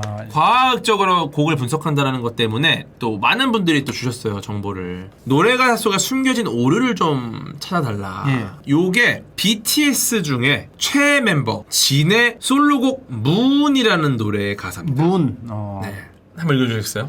달과 지구는 언제부터 이렇게 함께했던 건지. 여기까지. 이건 대놓고 과학이에요. 달 탄생 가설에 대한 질문입니다. 달과 지구는 언제부터 이렇게 함께했던 건지. 지구는 태양과 함께 태어난 행성이에요. 네. 근데 그 당시에 달은 없었어요. 그래서 지구 주위를 도는 달이 어떻게 태어났는지는 여전히 미스테리입니다. 예. 이걸 알고 계세요, 진님이. 예. 근데 여기에 여러 가설들이 존재해요. 첫째, 동시탄생설. 영국의 물리학자 윌리엄 톰슨이 주장을 했는데요. 미행성들이 뭉쳐서 지구가 탄생할 때 달도 같이 탄생했다. 달도 동시에 탄생했다. 예, 동탄설입니다. 예. 예. 동탄설. 근데 동시에 탄생했으면 구성 성분이 같아야 돼. 근데 달과 지구의 구성 성분이 달라요. 같이 태어났는데. 같이 태어났는데 이게 이런 거예요. 빵 나오는 시간이 같으면 같은 빵이 나오겠죠. 예. 근데 지금 피자빵이 쫙 나오고 있는데 거기 갑자기 소보루빵이 나올 수 있습니까? 힘들죠. 안 돼, 힘들어요. 예. 지금은 피자빵이 나올 시기야. 근데 피자빵 사이에 소보루빵이 섞여 있다? 곤란하죠. 이 소보루빵은 지금 만들어진 게 아니에요. 이미 옛날에 있던 게 같이 껴서 나왔을 뿐. 무슨 이유인지 모르겠지만 안 그냥 나오고 껴있는 거야. 옛날에 만들어졌. 예, 그러니까 달과 지구의 구성 성분이 다르다는 거는 이거는 동시에 나올 수가 없다. 만약에 구성 성분이 비슷하다고 하면은 얘네가 동시에 탄생할 수 있겠네. 하지만 그렇지 않다라는 걸 보여주는 거고요. 두 번째, 포획설이라는 게 있어요. 이거는 이제 미국의 천문학자 토머스 제퍼슨 잭슨 C라는 분이 주장을 하셨는데, 지구를 지나가던 소행성이 지구에 붙잡혔다라는 주장이에요. 쭉 지나가다가 중력에 의해서 붙잡혔다. 소행성이. 지나가던 길이었는데. 네, 이거는 지구 중력에 이끌려서 달이 지구의 위성이 되었다라는 건데 확률적으로 굉장히 낮은 겁니다. 이건 가능은 한데. 가능은 너무너무 한데 확률이 0.00000000000000000000000000000000000000000000000000000000000000000000000000000000000000000000000000000000000000000000000000000000000000000000000000000000000000000000000000000000000000000000000000000000000000000000000000000000000000000000000000000000000000000000000000000000000000000000000000000000000000000000000000000000000000000000000000000000000000000000000000000000000000000000000000000000000000000000000000000000000000000000000000000000000000000000000000000000000000000000000000000000000000000000000000000000000000000000000000000000000000000000000000000000000000000000000000000000000000000000000000000000000000000000000000000000얘를 잡을 수가 없어요. 너무 빨라서. 얘를 잡을 수가 없어요. 너무 빨라서. 그래서 이렇게 포획되려면 가능성이 굉장히 낮아요. 여러 가지 조건이 다 맞물려야 돼. 그쵸. 그래서 요것도 역시 가능성이 너무 낮아서 폐기됐어요. 천천히 지나갔으면 어떨까요? 라는 분이 계셔. 천천히 지나가지 못해요. 왜냐면 외부에서 날아온 천체는 굉장히 빠른 속도를 가지고 왔겠죠. 이렇게까지 빠르지 않으면 여기까지 오지를 못해. 멀리서 왔을 게 분명하니까. 네, 그래서 굉장히 빨랐을 거고요. 세 번째가 분리설입니다. 분리설. 영국의 수리천문학자 조지 하워드 다윈이라는 분이 만들어낸 가설인데, 달이 지구로부터 분리됐다는 겁니다. 오, 이거 재밌는데? 조금 비슷해요. 동시탄생설하고 비슷한데, 근데 쪼개진 거 이게. 예, 지구가 먼저 만들어진 그렇죠. 쪼개진 거죠. 동시탄생설은 같이 만들어지는 건데, 이 분리설은 지구에서 떨어져 나와서 달이 만들어지는 거예요. 소보로 조각이. 그쵸. 근데 역시나 달의 구성 성분이 드러나니까 지구랑 달라. 이거 아니야. 역시나 구성 성분이 드러나고 나서 설득력을 잃었어요. 그럼 뭐야? 그래서 가장 유력한 게 거대 충돌설입니다. 이건 또 포획설하고 달라요. 뭐냐면은 미국의 행성학자 윌리엄 하트만이 주장을 했어요. 원시 지구가 테이아라고 부르는 거대한 가상의 천체랑 충돌을 합니다. 테이아가 부서지면서 지구에 흡수가 되고 부서진 테이아의 일부가 뭉쳐서 달이 됐다라는 가설이에요. 근데 여기 쥐파먹은 건 어떻게 복구가 돼요? 이것도 이제 계속 시간이 지나면서 조금씩 복구가 되겠죠. 어쨌거나 원시 지구이기 때문에 얘도 아직 만들어지고 있는 상황이에요. 네. 근데 포획설이라고는 조금 다른 게 포획설은 기가 막히게 포획이 돼야 되는데 충돌은 가능합니다. 오히려 확률이 높다고 보는 거죠. 그래서 월석이랑 지구의 암석을 비교해봤어요. 월석을 이제 구했잖아요. 그랬더니 지구와 달의 염소 동위원소의 구성비가 다르게 나타났어요. 이 말이 뭐냐면은 엄청난 충돌이 발생한 직후에 원시 지구와 달 부스러기들이 서로 섞인 채로 떠돌아다녔어요. 그러다가 염소 원자도 질량수가 큰 동위원소가 있겠죠. 작은 동위원소도 있겠죠. 이게 섞여 있을 수밖에 없어. 그러다가 점차 지구의 중력이 가해집니다. 지구의 중력이 점점 가해지니까 가벼운 염소 동위원소는 중력에 의해서 지구로 끌려 들어옵니다. 상대적으로 무거운 애들은 버티는 거야. 그래가지고 중력의 영향을 덜 받아 달 쪽에 남게 돼요.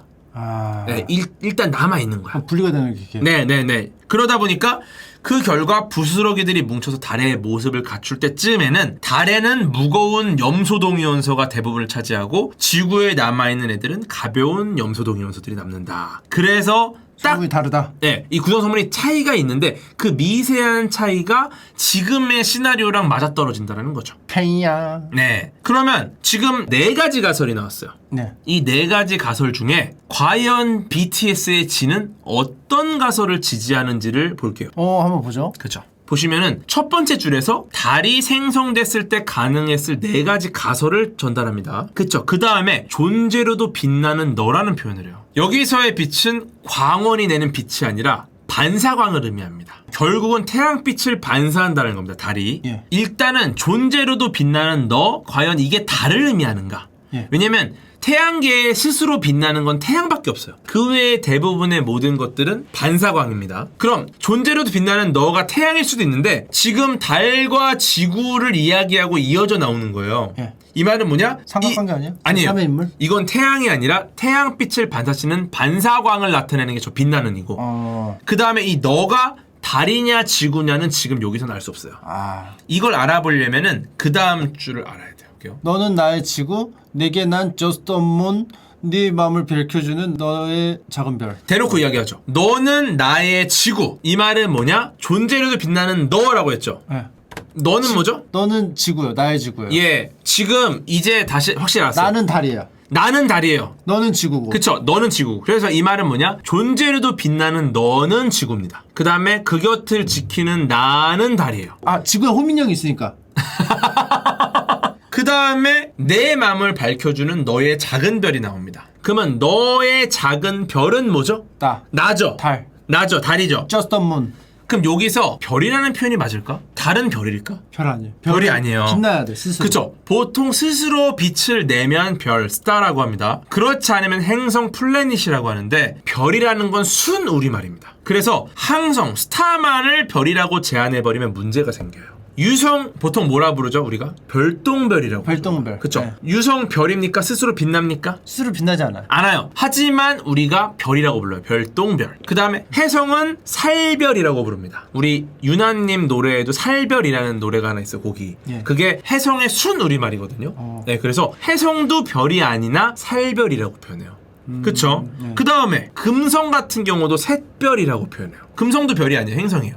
그렇기 때문에 전부 항성이 아니지만 별이라고 부릅니다. 이 말은 뭐냐? 다 별이 아닌데 별이라고 부르는 것들이 있는 거예요. 그런데 달은 별이 아니에요. 지구의 위성입니다. 위성은 우리가 무슨 별이라고 안 하기는 해요. 이거는 사실 너의 작은 별이라고 위성을 말했다면은 이거는 엄밀히 말하면은 예술적 허용으로 봐야 돼. 이렇게 좋아하는데 그냥 해주면 안 돼요? 그냥 허용해 주는 거지 그냥. 요것 좀 한번 읽어주세요. 너는 나의 지구, and all I see is you. 이렇게 그저 널 바라볼 뿐인 걸. 네, 요 문장에서는 내가 보는 모든 것은 너다. 즉 나는 너만 본다. 너는 지구죠. 나는 달이죠. 나는 오직 너만 바라본다.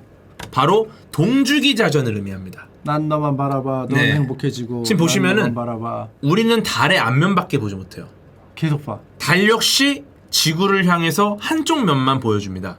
이 말은 뭐다? BTS의 진은 달의 동주기 자전을 이 곡 속에 넣은 거예요. 위성이 모체 주위를 돌 때 공전과 같은 주기로 자전을 해요. 그러니까 얘가 자전 속도가 공전 속도랑 똑같아가지고 한쪽 면만 계속 보이면서 돈다라는 거예요. 달의 뒷모습을 안 봐요. 늘 화면만 보여. 이 말은 뭐냐? 오직 지구만 바라본다라는 겁니다. 예. 이게 달만 그럴까요? 어? 모든 위성이 그래요. 대부분의 위성. 그래요? 되게 재밌는 게 모체에 조성력이 작용해요. 그러면은 달에 회전력이 작용을 해요. 조금씩 중력으로 때려가지고 나만 보게 만들어요. 얘가 나만 바라보는 과정에 있는 거예요. 시간이 충분히 지나면은 대부분의 위성은 동주기 자전을 무조건 합니다. 태양계의 대부분의 위성들이 전부 다 동주기 자전을 해요. 그러니까 다른 데를 보려고 하면 중력으로 한 대 때리는 거야. 오른쪽을 조금 더 본다? 오른쪽을 한 대 딱 때려.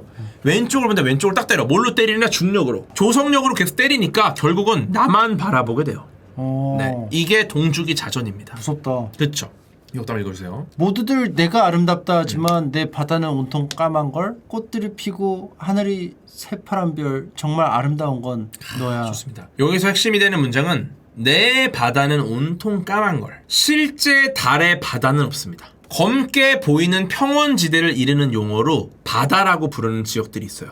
얼마 전에 실제로? 네, 얼마 전에 개봉한 그 드라마, 넷플릭스 드라마도 고유의 바다가 있죠. 예. 거기가 실제 바다는 아니에요. 하지만 검게 보이고 물도 없습니다. 예. 근데 어두운 부분에 물이 있는 줄 알고 요하네스 케플러가 바다라고 이름을 붙여요. 지금 보시면 검은 부분들 보이시죠? 네. 추위의 바다, 비의 바다, 평온의 바다, 고요의 바다, 위난의 바다, 풍요의 바다, 감로주의 바다, 증기의 바다 다 바다입니다. 그 기준이 뭡니까? 검게 보이면 바다. 아니 그 습기의 바다, 인식의 바다 이거 나눈 기준이 뭡니까? 맘대로 지었어요. 그냥 생각나는 단어. 네, 그냥 좋은 단어 다 붙였습니다. 그러니까 뭐 닭발 생각하면 닭발의 바다. 그렇죠. 치킨의 바다, 코딱지의 바다, 똥집의 바다. 그렇죠, 그렇죠. 내mem으로 지은 거고. 근데 막상 가보니까 바다가 없어. 근데 이름을 지어놨으니까 그냥 아으씨 바다 아니네. 그냥 바다라고 하자. 이렇게 된 거죠. 예, 아예 그냥 바다라고 하자. 너무 무책임한데요? 근데 좋아요. 평평하니까 착륙하기가 좋아. 그래가지고 아폴로 11호가 착륙한 곳도 바로 이 고요의 바다죠. 아. 예, 최초의 달 착륙 아폴로 11호도 고요의 바다에 착륙을 했습니다. 그리고 한번 읽으시겠어요? 문득 생각해. 너도 날 지금 보고 있을까? 아, 지금 너무 좋은 문장이에요. 너도 날 지금 보고 있을까? 안 보는데. 오, 지구는 보세요. 안 봐. 지구는 안 봐. 아까 동주기자전을 했죠. 예. 달은 항상 지구를 봅니다. 근데 지구는 날 보고 있을까? 아니에요. 달이 뜨고 져요, 지구에서. 어림도 없지. 이 말은 뭐냐? 지구의 어떤 표면의 한 곳에 있는 누군가는 달을 계속 볼 수가 없습니다. 아. 네, 이 말은 뭐냐? 달은 나만 보지만 지구는 달만 보지 않아요. 자전해요. 마음대로 자전해요. 지금 다른 동주기 자전을 하지만 지구는 그렇지 않다라는 걸 통해서 짝사랑하는 두 관계를 진님이 표현을 한 겁니다. 곡에서. 대단한 고증이에요. 그 과학적 어떤 지식이 있어야지만. 그쵸? 지식이 동주기 자전에 대한 개념이 없으면은 이거를 짝사랑하는 느낌으로 표현할 수 없었을 텐데. 지구 너무한데요? 그렇죠. 너무하죠. 또 한번 가주시겠습니까? 내 아픈 상처까지 내게 다 들키지 않을까? 내 주위를 맴돌게 네 곁에 있어줄게. 내 빛이 되어줄게. All for you. 아, 기가 막힙니다. 내 빛이 되어줄게. 이 표현이 굉장히 오래전에 있었던 가설을 하나 끌어와요. 여기서 또. 네. 내 빛이 되어준다. 이 말은 뭐냐? 내가 너의 조명이 되어주겠다. 내가 비록 직접 빛을 내지 못하지만 태양의 빛을 반사해서 너를 비춰주는 조명이 되고 싶다라는 거예요. 실제로 달이 지구에서 쏘아올린 인공 구조물이라는 설이 있어요. 그래요? 달이 지구에서 쏘아올린 일종의 호민형님이다. 이런 가설이 있어요. 달 인공 구조물설이라고. 그럼 4개의 설이 있는 게 아니고 하나 더 있었나요? 이거는 이제 달의 탄생설이라기보다 인위적으로 달을 탄생시킨 설이죠. 어떻게 보면 5번째 달의 탄생에 대한 가설이에요. 예. 근데 보세요. 왜 그러냐면 이게 지금 태양계 위성들입니다. 예. 보세요. 너무 신기해요. 이게 지구의 크기예요. 이게 달이에요. 크기가 꽤 커요. 지구와 갖고 있기에. 지구와 비슷한 크기의 행성이 화성이 있습니다. 화성의 위성 크기 봐. 너무 조그매요. 코딱지예요, 코딱지. 지구와 비슷한 크기인 화성은 요만한 애들 갖고 있어. 근데 지구는 이만한 애를 갖고 있어요. 이게 몇백 배야. 목성 정도 돼야지 가지고 있는 위성급이에요. 그쵸. 보시면은 목성이나 토성이 달만한 위성을 갖고 있어요. 예. 그러면은 과연 목성이나 토성은 지구보다 얼마나 클까를 볼게요. 목성, 토성입니다. 아. 지구예요, 이게. 목성, 토성 정도 돼야지 이만한 위성을 가질 수가 있어요. 예. 근데 고작 요만한 놈이 감히 이만한 위성을 갖고 있어. 이거는 너무 기형적인 상황이에요. 왜 이렇게 됐나? 그러니까 인공적으로 했다, 띄웠다. 그쵸. 그리고 심지어 지구에서 바라보는 달의 시직경과 태양의 시직경이 똑같아서 일식도 일어나. 달이 저 정도 크기가 아니라면은 태양을 가리지를 못해요. 예를 들어 마치 가리려고 만든 것 같이. 그쵸. 포보스나 데이모스 같은 애들이면은 태양을 못 가려서 일식이 안 일어나요. 네. 근데 너무 정확하게 태양이랑 똑같은 크기야. 거리랑 딱 해가지고. 그리고 밤에 달이 뜨면 굉장히 밝아집니다. 포보스나 데이모스 같으면은 티도 안 나. 근데 달은 지구를 환하게 만들어줘요. 심지어 달의 성분이 어떻게 되냐면 속이 텅 빈 금속 공입니다. 예. 속이 비었어요. 금속이야. 왜냐면 지진파 실험을 해봤더니 안에가 비어있어요. 미친. 그래서 혹시 고대 인류가 지구에서 야간 조명용으로 달을 우주로 올린 게 아닐까? 라는 달 인공 구조물설이 있었던 겁니다. 밤에 쓰려고. 네, 그래서 물론 지금 가장 유력한 건 네 번째 설입니다. 네. 달 탄생에 대한. 하지만 아마도 BTS의 진님께서는 달 인공 구조물설을 기반으로 이 곡을 쓰지 않았을까. 왜냐? 너의 빛이 되어줄게 라는 표현을 쓰셨기 때문에. 그래서 지금 이 곡을 통해서 BTS 진님이 달 탄생에 대한 어떤 가설에 가장 무게를 싣고 있는지를 알 수 있는 거죠. 아마 우리 BTS 진님 같은 경우는 천문학에 대한 좀 조예가 깊고 과학에 관심이 많으신 분 같다라는 생각이 좀 듭니다. 음악의 문이 열렸다. 이제 재즈를 빼놓을 수가 없죠. 근데 솔직히 말씀드리면 제가 재즈를 잘 몰라요. 저도. 굉장히 어렵잖아요. 저도 모르는데. 그래서 재즈를 모르는데 유일하게 재즈를 아는 분이 한 분 계시잖아요. 저도 사실 이분한테 재즈를 배웠습니다. 재즈가 뭐라고 생각하세요? 김정민님? 재즈? 네. 상대방의 그 호흡, 화합. 아니?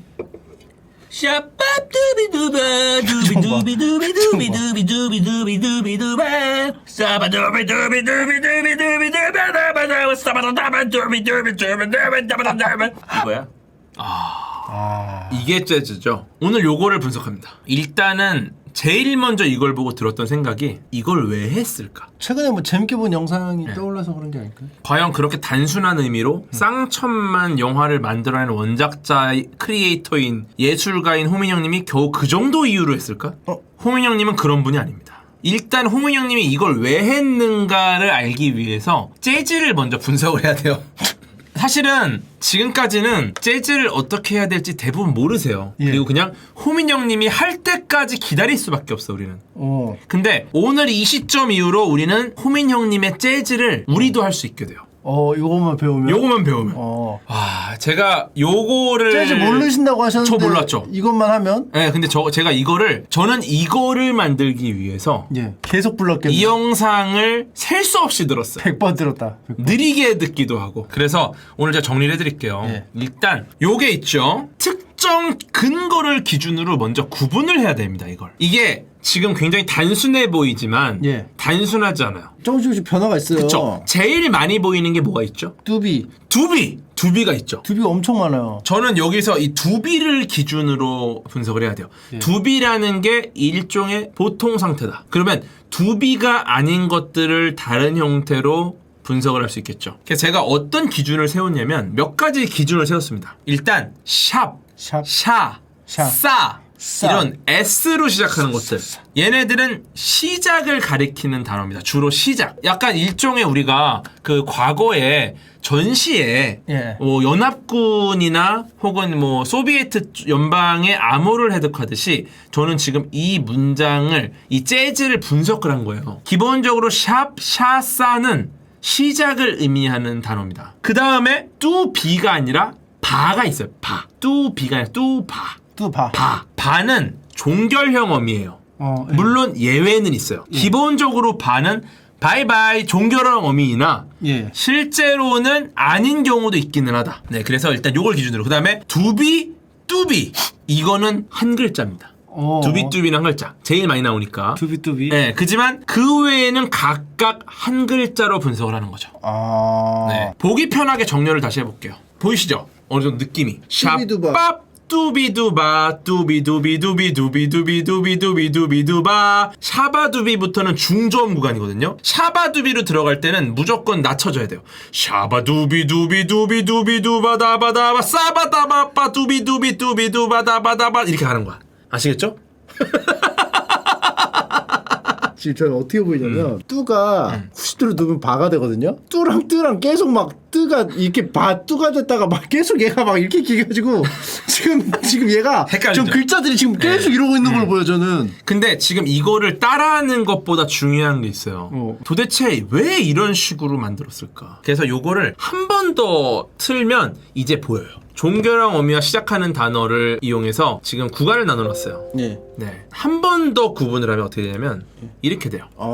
샵밥 뚜비두바 뚜비두비두비두비두비두비두비두비두바 사바 뚜비뚜비뚜비뚜비두비두바다바다바 사바다바다다 뚜비두비두비다바다바다바다 이렇게 가는 거야.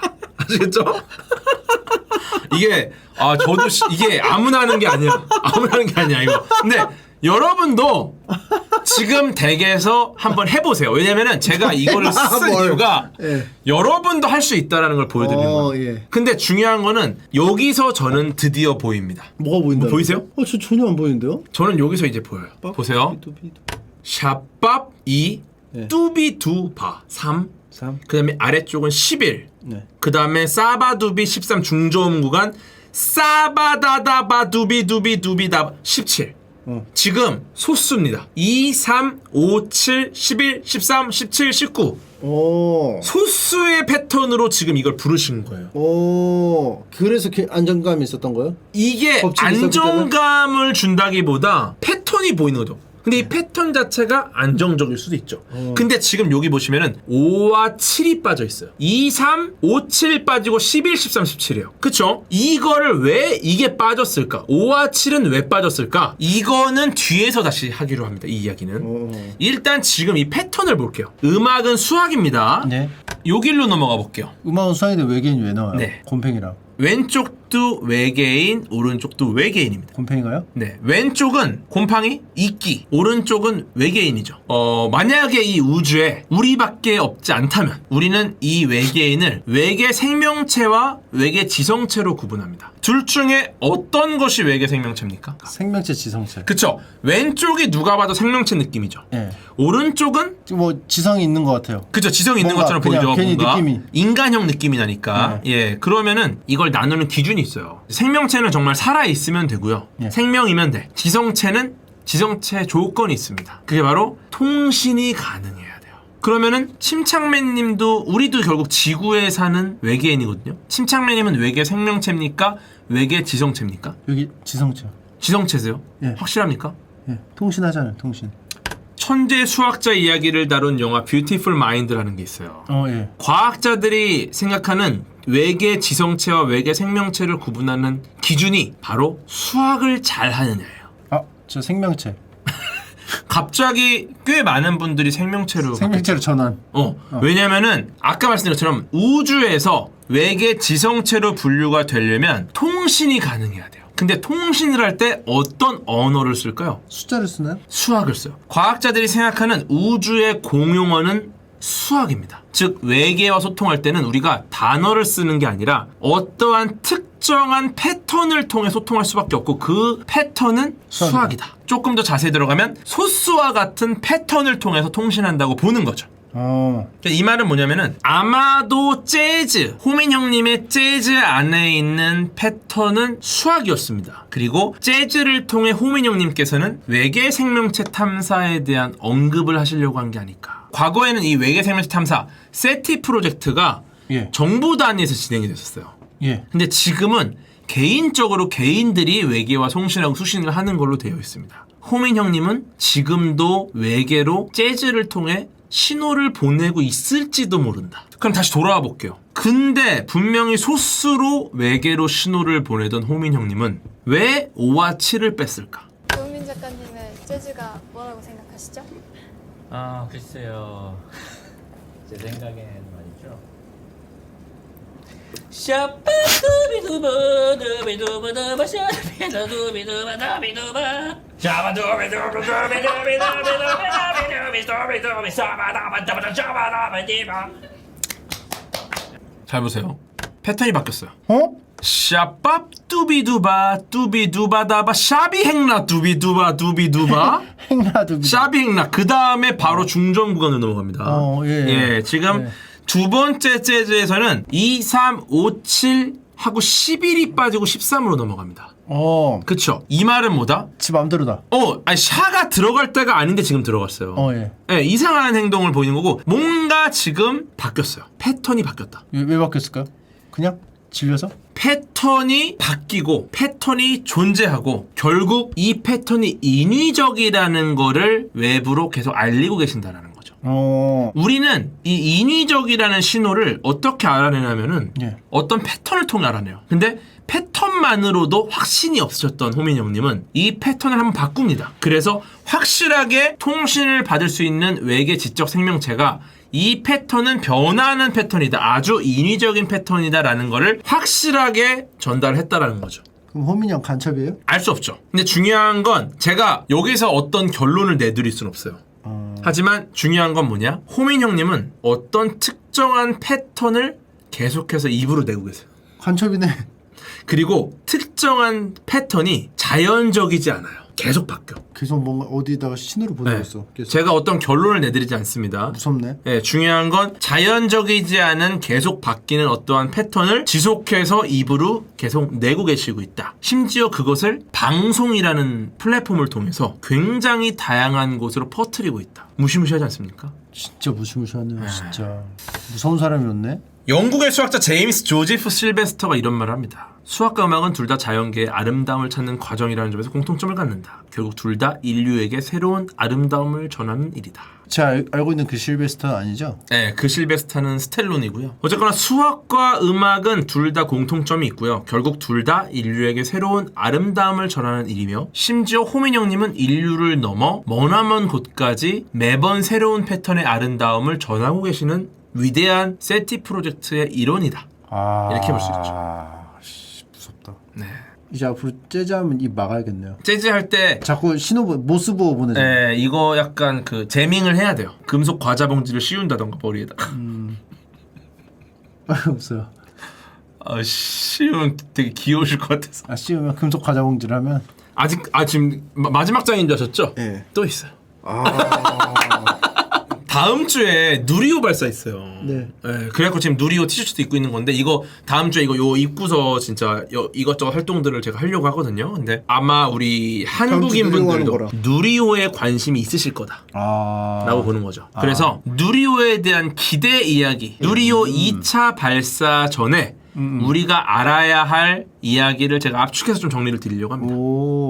75톤급 로켓 4대가 연결되는 1단, 75톤급 한 대가 있는 2단, 7톤급이 있는 3단, 전부 액체 로켓입니다. 현재 1톤의 인공위성을 우주로 올릴 수 있는 국가는 오직 6곳밖에 없었고, 과거 나로호 때 발사할 때는 그 안에 성인 2사람 몸무게 정도에 해당하는 100kg의 소형 위성이 탑재될 수 있었어요. 나로호 때. 하지만 이제는 우리나라도 그 10배, 1톤의 대형 위성을 발사할 수 있는 7번째 국가가 되었다고 보는 거죠. 야, 네. 나라 이렇게 많은데 7번째로. 그렇죠. 이게 간단한 일이 아닙니다. 기술적으로 검증이 필요한 여러 요소가 있고요. 연료와 산화제를 저장하는 원기둥 모양의 추진제 탱크입니다. 예. 이게 발사 과정에서 버티는 게 굉장한 도전이에요. 네. 무게를 최소화하려고 이 탱크 안에 굉장히 많은 양의 연료와 산화제가 들어가는데 두께가 고작 3mm. 아주 얇죠. 예. 네. 그리고 지름이 짧은 3단의 추진제 탱크는 심지어 알루미늄 캔 수준까지 얇게 만들어요. 그럼 이거 밟으면 찌그러져요? 바로 찌그러지죠. 이런 거야. 그냥 얼핏 보면 그냥 써내려고 같은데. 굉장히 합리적으로 구조를 구성을 한 겁니다. 네. 그러니까 두께만 봤을 때는 당연히 우리가 밟으면 찌그러지겠죠. 예. 하지만 그렇지 않게 견딜 수 있을 만한 산화제 연료통을 만든 거예요. 네, 그래서 음료수 캔이 안 찌그러지게 만들 수 있겠죠. 예. 왜냐면 이거 가벼우니까. 예. 근데 47m가 넘는 거대한 발사체 안에서 강력한 저 무게를 견뎌낼 수 있을 정도로 그러면서 얇으면서 얇고 가볍게 엄청난 정말 또 평평 견디면서. 과정. 그렇죠. 3,500도가 넘는 고온을 버텨야 되고 대기압의 60배라는 극한의 환경을 버텨야 됩니다. 로켓이. 야. 폭발이 만들어내는 열과 소음에 발사체가 손상이 될 수 있어요. 예. 이거를 막기 위해 초당 1.8톤의 물을 뿌립니다. 냉각을 시켜주지 않으면 다 난리나. 그리고 심지어 이런 로켓 4개가 모여서 함께 3,000톤의 추력을 낸다. 근데 이게 완벽하게 하나의 로켓처럼 균형을 맞춰서 발사되는 걸 클러스터링 기술이라고 하는데 이 클러스터링 기술도 우리나라가 이제 해낼 수 있다는 거죠. 왜냐? 지난 1차 발사 잘 됐거든요. 아, 지금 저번에 실패했던 거 수정됐나요? 지금 어떤 부분에 문제가 있었고 어떻게 개선했는지도 오늘 설명을 짧게 드릴 겁니다. 예. 네. 어떤 게 문제였냐면은 산화제 통이 있어요. 산화제 탱크. 근데 이게 3단에서 산화제 탱크 안에 고압 헬륨 탱크가 있습니다. 산화제 안에 이렇게 잠겨 있어요. 액체 산소에 잠겨 있다라는 말은 얘가 일정한 부력을 갖고 있습니다. 그렇죠? 예. 근데 첫 비행을 해보니까 빠른 속도, 우주 환경을 만났어요. 부력이 상승해요. 액체 산소에. 이거를 몰랐어. 우리가 우주로 나가니까 액체 산소의 부력이 상승한다라는 걸 몰랐어. 그걸 몰랐어. 이걸 몰랐어. 아, 내가 알려줄 걸 그랬네. 이거 근데 아무도 몰랐어. 이거는 우리가 직접 경험해보기 전까지는 알 수가 없어요. 예. 지상에서 실험해보기가 굉장히 어렵습니다. 왜냐? 우주로 나가본 적이 없거든, 우리가. 아하. 우주로 나갔더니 액체산소의 부력이 상승한다라는 현실적인 조건이 공개가 된 겁니다. 그래서 부력이 생기니까 저 헬륨 탱크 지지 구조물 있죠, 여기. 예. 이게 붕 떠. 뜯어지면서 붕 떠. 파괴됐어요. 그러니까 이 고압 헬륨 탱크통이 움직이기 시작하죠. 떠다녀 막. 그러면서 이 파이프도 손상이 되고 얘가 산화제 탱크에 흠집을 내고 네. 산화제 탱크에서 산화제가 손실이 되니까 어떻게 되느냐? 연료가 모자랐죠. 아. 예, 끝까지 타지를 못했죠. 그래서 이게 원래 계획된 대로 다 못 썼구나. 네, 그래가지고 이게 이제는 이 헬륨 탱크 지지 구조물 이 부분을 훨씬 단단하게 고정했습니다. 아. 이제 액체산소의 부력이 상승해도 그거를 버틸 수 있게 꽉 잡았어. 이제 꽉 잡았어. 꽉 잡아요. 이제 웬만해서는 안 뜯어져요. 예전 같으면 이렇게 붙여놨는데 지금은 아예 이렇게 꽉가지고 땡겨줘도 안 돼. 완벽하게 잡았어요. 그래서 이제 성능 검증 위성이 안으로 들어가고요. 여기에 큐브 위성 4기도 포함이 됩니다. 저의 모교에 있는 후배들이 만든 큐브 위성도 포함이 돼 있고요. 그 다음에 남은 무게는 위성 모사체가 같이 탑재가 돼서 얘네들이 태양 동기 궤도로 올라갈 예정입니다. 사실 제가 뭐 이 큐브 위성의 임무들까지 소개를 하고 싶은데 예. 요거는 뭐 여기서 하기엔 너무 또 오래 걸리니까 더 안 될 거에서 좀 다뤄볼 예정입니다. 네. 기대가 되는데요. 네, 그래서 네. 그러면 이제 우리나라의 발전으로 가볼게요. 우리나라가 다음 단계를 준비하고 있어요. 그 다음 단계는 바로 이겁니다. 이건 뭐죠? 미국의 스페이스X의 재사용 로켓입니다. 쓰고 또 쓰고. 네, 우리나라가 차세대 발사체 개발 사업을 추진할 예정이에요. 예. 그래서 한국형 발사체 누리호의 후속 사업인 차세대 발사체 사업인데요. 누리호는 3단 로켓입니다. 차세대 로켓은 2단형 로켓으로 개발이 될 예정입니다. 1단부는 100톤급 다단 연소 사이클 형태로 5기를 묶어서 추력을 극대화시킬 예정이고요. 다단 연소 사이클은 이제 재점화 엔진을 갖고 있어요. 이 말은 뭐냐? 재사용 로켓의 핵심 기술이에요. 재점화가 되는 로켓이라는 거죠. 그래서 이 기술은 하늘로 날아오른 로켓이 착륙하는 과정에서 꺼졌던 엔진을 재점화할 때 필수입니다. 이 말은 뭐냐? 재사용하는 걸 한번 노력해 보겠다. 네. 다음 단계. 다음 단계. 그래서 지금 미국 스페이스X의 로켓 펠컨 9이 갖고 있는 게 재점화 엔진 기술이에요. 재점화 엔진 기술을 갖고 있어야 재활용 로켓이 가능해지는데 아마 굉장히 많은 도전이 필요하지 않을까. 간단하진 않습니다. 네, 이게 뭐 쉽게 될 거라고 생각 안 해요. 하지만 우리나라도 이 재점화 로켓을 통해서 로켓을 재활용하는 새로운 시장까지 공략을 할 계획이다. 일단은 제가 그래서 마지막으로 드리고 싶은 말씀이 우리가 만약 모든 과학기술의 성과를 성공이냐 실패냐 이분법적으로만 판단을 한다고 하면은 과연 불가능에 도전하는 연구자가 얼마나 남아있을까? 실패가 훨씬 많잖아요. 그렇게 이분법적으로 나눈다면. 예를 들어 우리가 이분법적으로만 판단을 하면은 대부분의 연구자는 실패를 안 하려고 할 겁니다. 왜냐? 어떤 상황에 어떤 도전에 어떤 노력을 해도 성공 아니면 실패잖아. 그러면은 과학자들은 아주 간단해요. 불가능한 거는 실패할 만한 거는 도전하지 않아요. 당연히 될 것만 도전을 하겠죠. 근데 과학기술의 위대한 진보는 당연히 될 것 같은 일에서 시작한 적이 없어요. 당연히 안 될 것 같은 데서. 네, 과학기술의 위대한 진보는 누구도 안 될 거라 생각했던 전혀 생각지 않았던 곳에서 시작을 합니다. 안 될 과학에서 새로운 진보가 시작돼요. 그래서 안 될 거야. 그쵸. 애초에 정해놨던 목표는 목표예요. 그냥 목표. 그 목표를 향해서 달려가면서 흘린 피와 땀은 절대로 헛되지 않습니다. 수많은 시행착오와 개선의 과정에서 쌓인 경험치는 과학기술 전반에 놀라운 변화를 일으킬 거예요. 근데 성공, 실패 이것만 놓고 공개된 목표에 도달하지 못했다고 질책하고 비난하는 행위만 난무하다. 이렇게 되면 도대체 어떤 과학자가 앞으로 불가능한 목표에 도전을 할 것이냐. 도전 자체를 안 할 가능성이 높아지는 겁니다. 그럼 어떻게 되냐? 당연히 해낼 수 있는 지루한 과정만 남아요. 누구든 그냥 할 수 있는 지루한 광경만 남아서 우리가 앞으로 보게 될 과학기술의 발전은 당연히 해낼 수 있는 지루한 광경만 무한하게 반복이 될 가능성이 높습니다. 이렇게 되는 걸 원하십니까? 원치 않습니다. 원치 않죠. 우리는 시대를 뛰어넘고 역사를 뛰어넘는 엄청난 특이점을 기다리고 있어요. 예. 이 말은 뭐냐? 당연히 성공할 거에 도전하는 게 아니라 절대적으로 실패할 거에 도전을 해야 돼요. 그러면 이때 우리가 해야 할 일은 무엇이냐? 우리 대중이 해야 할 일은 더 많은 불가능한 시도에 아낌없는 박수를 보내야 돼요. 적어도 대중은 성공이냐 실패냐, 다음 주에 누리호가 성공했냐 실패했냐 이거에 집중하지 말고, 그게 중요한 게 아니에요. 누리호 2차 발사 자체, 이 어려운 고작 2번의 시도만에 과연 어떤 것들을 경험치를 얻게 될까, 이것에 대해서 이 시도에 아낌없는 박수를 보내야 돼요. 근데 물론 우리나라 연구계가 오랫동안 가져온 특징도 있어요. 이게 뭐냐면은 대중이 볼 수 있는 수많은 홍보 채널들이 있습니다. 근데 이 수많은 홍보 채널에서 오직 드러나는 게 화려한 기록밖에 없어. 그냥 무조건 나오는 기사마다 뭐냐면은 점수. 성공의 기록이에요. 우리나라 대한민국이 세계 최초로 뭐를 달성했습니다. 우리나라가 뭐가 세계 최초로 뭘 했습니다. 우리나라가 세계에서 몇 위에 들었습니다. 이거는 성공과 실패밖에 없는 거예요. 실패한 거는 홍보되지 않고요. 성공의 기록만 홍보에 남습니다. 근데 아까 7번째라고 하셨잖아요. 그것도 사실 성공의 기록이잖아요. 근데 대단한 성공의 기록이라 홍보가 된 거예요. 근데 보세요. 우리가 어떠한 실패의 과정도 모르는 채로 오직 성적표만 공개가 돼. 그러면은 부모 입장에서 어떻습니까? 부모 입장에서 성적표만 계속 공개되면 성적표에 집착해. 맞아요. 부모는 이 성적표 점수만을 근거로 아이의 성취를 평가할 수밖에 없어요. 그럼 어떻게 되느냐? 오직 성적표만으로 아이의 노력과 성취는 과소평가하게 되고, 그냥 우리 아이의 성적이 잘 나왔냐 안 나왔냐에만 주목하게 되고 평가해버려요.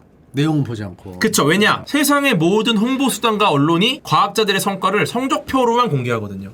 그 과정에서 얼마나 노력했는지를 누구도 말하지 않아. 오직 그것을 말하는 것이 바로 침착맨의 9시간, 침착맨의 6시간, 로켓과학, 이런 설명회 특강 때만 그들의 노력의 이야기를 한 겁니다. 제가. 그렇지 않습니까? 네, 그러니까 이 아이는 더 뛰어나질 거예요. 그러면 이 노력을 알고 있는 부모는 꼭 안아줘야 돼. 이렇게 고생하고 밤늦게 밤을 새운 연구자들에게 우리가 해줄 수 있는 게 뭘까? 이제는 뭐 제가 더 이상 말을 하지 않아도 모두 알고 있지 않을까, 이렇게 생각을 합니다. 과학자분들, 누리호 관계된 분들한테 최대한 많이 이들의 과정에 대한 고민, 그 다음에 이들이 얼마나 노력했는지에 좀 관심을 가져주세요. 중요한 건 오늘 성공했어요? 오늘 실패했어요? 이게 아니에요. 오늘 얼마나 많은 경험치를 얻었어요? 이게 중요한 겁니다. 네, 그래서 과학의 실패란 없습니다. 이거 전에 제가 한번 말씀을 드렸었어요. 예측과 다른 결과와 새로운 발견, 그리고 누적된 경험에 감사하며 다음 단계로 묵묵히 걸어가는 지성들만 있을 뿐이다 라는 이야기를 드렸습니다. 이번에도 누적된 경험에 감사하면서 모든 과정에서 벌어진 성공의 기록이 아닌 성취의 기록을 한번 기대해봤으면 좋겠다라는 말씀을 드리면서, 대한민국은 또 한 걸음의 걸음을 걸을 겁니다. 네, 이것을 꼭 기억해 주시고 박수칠 준비를 했으면 좋겠습니다. 좋습니다. 오늘은 여기까지죠. 거의 너무 늦게 안 끝났어요, 그죠?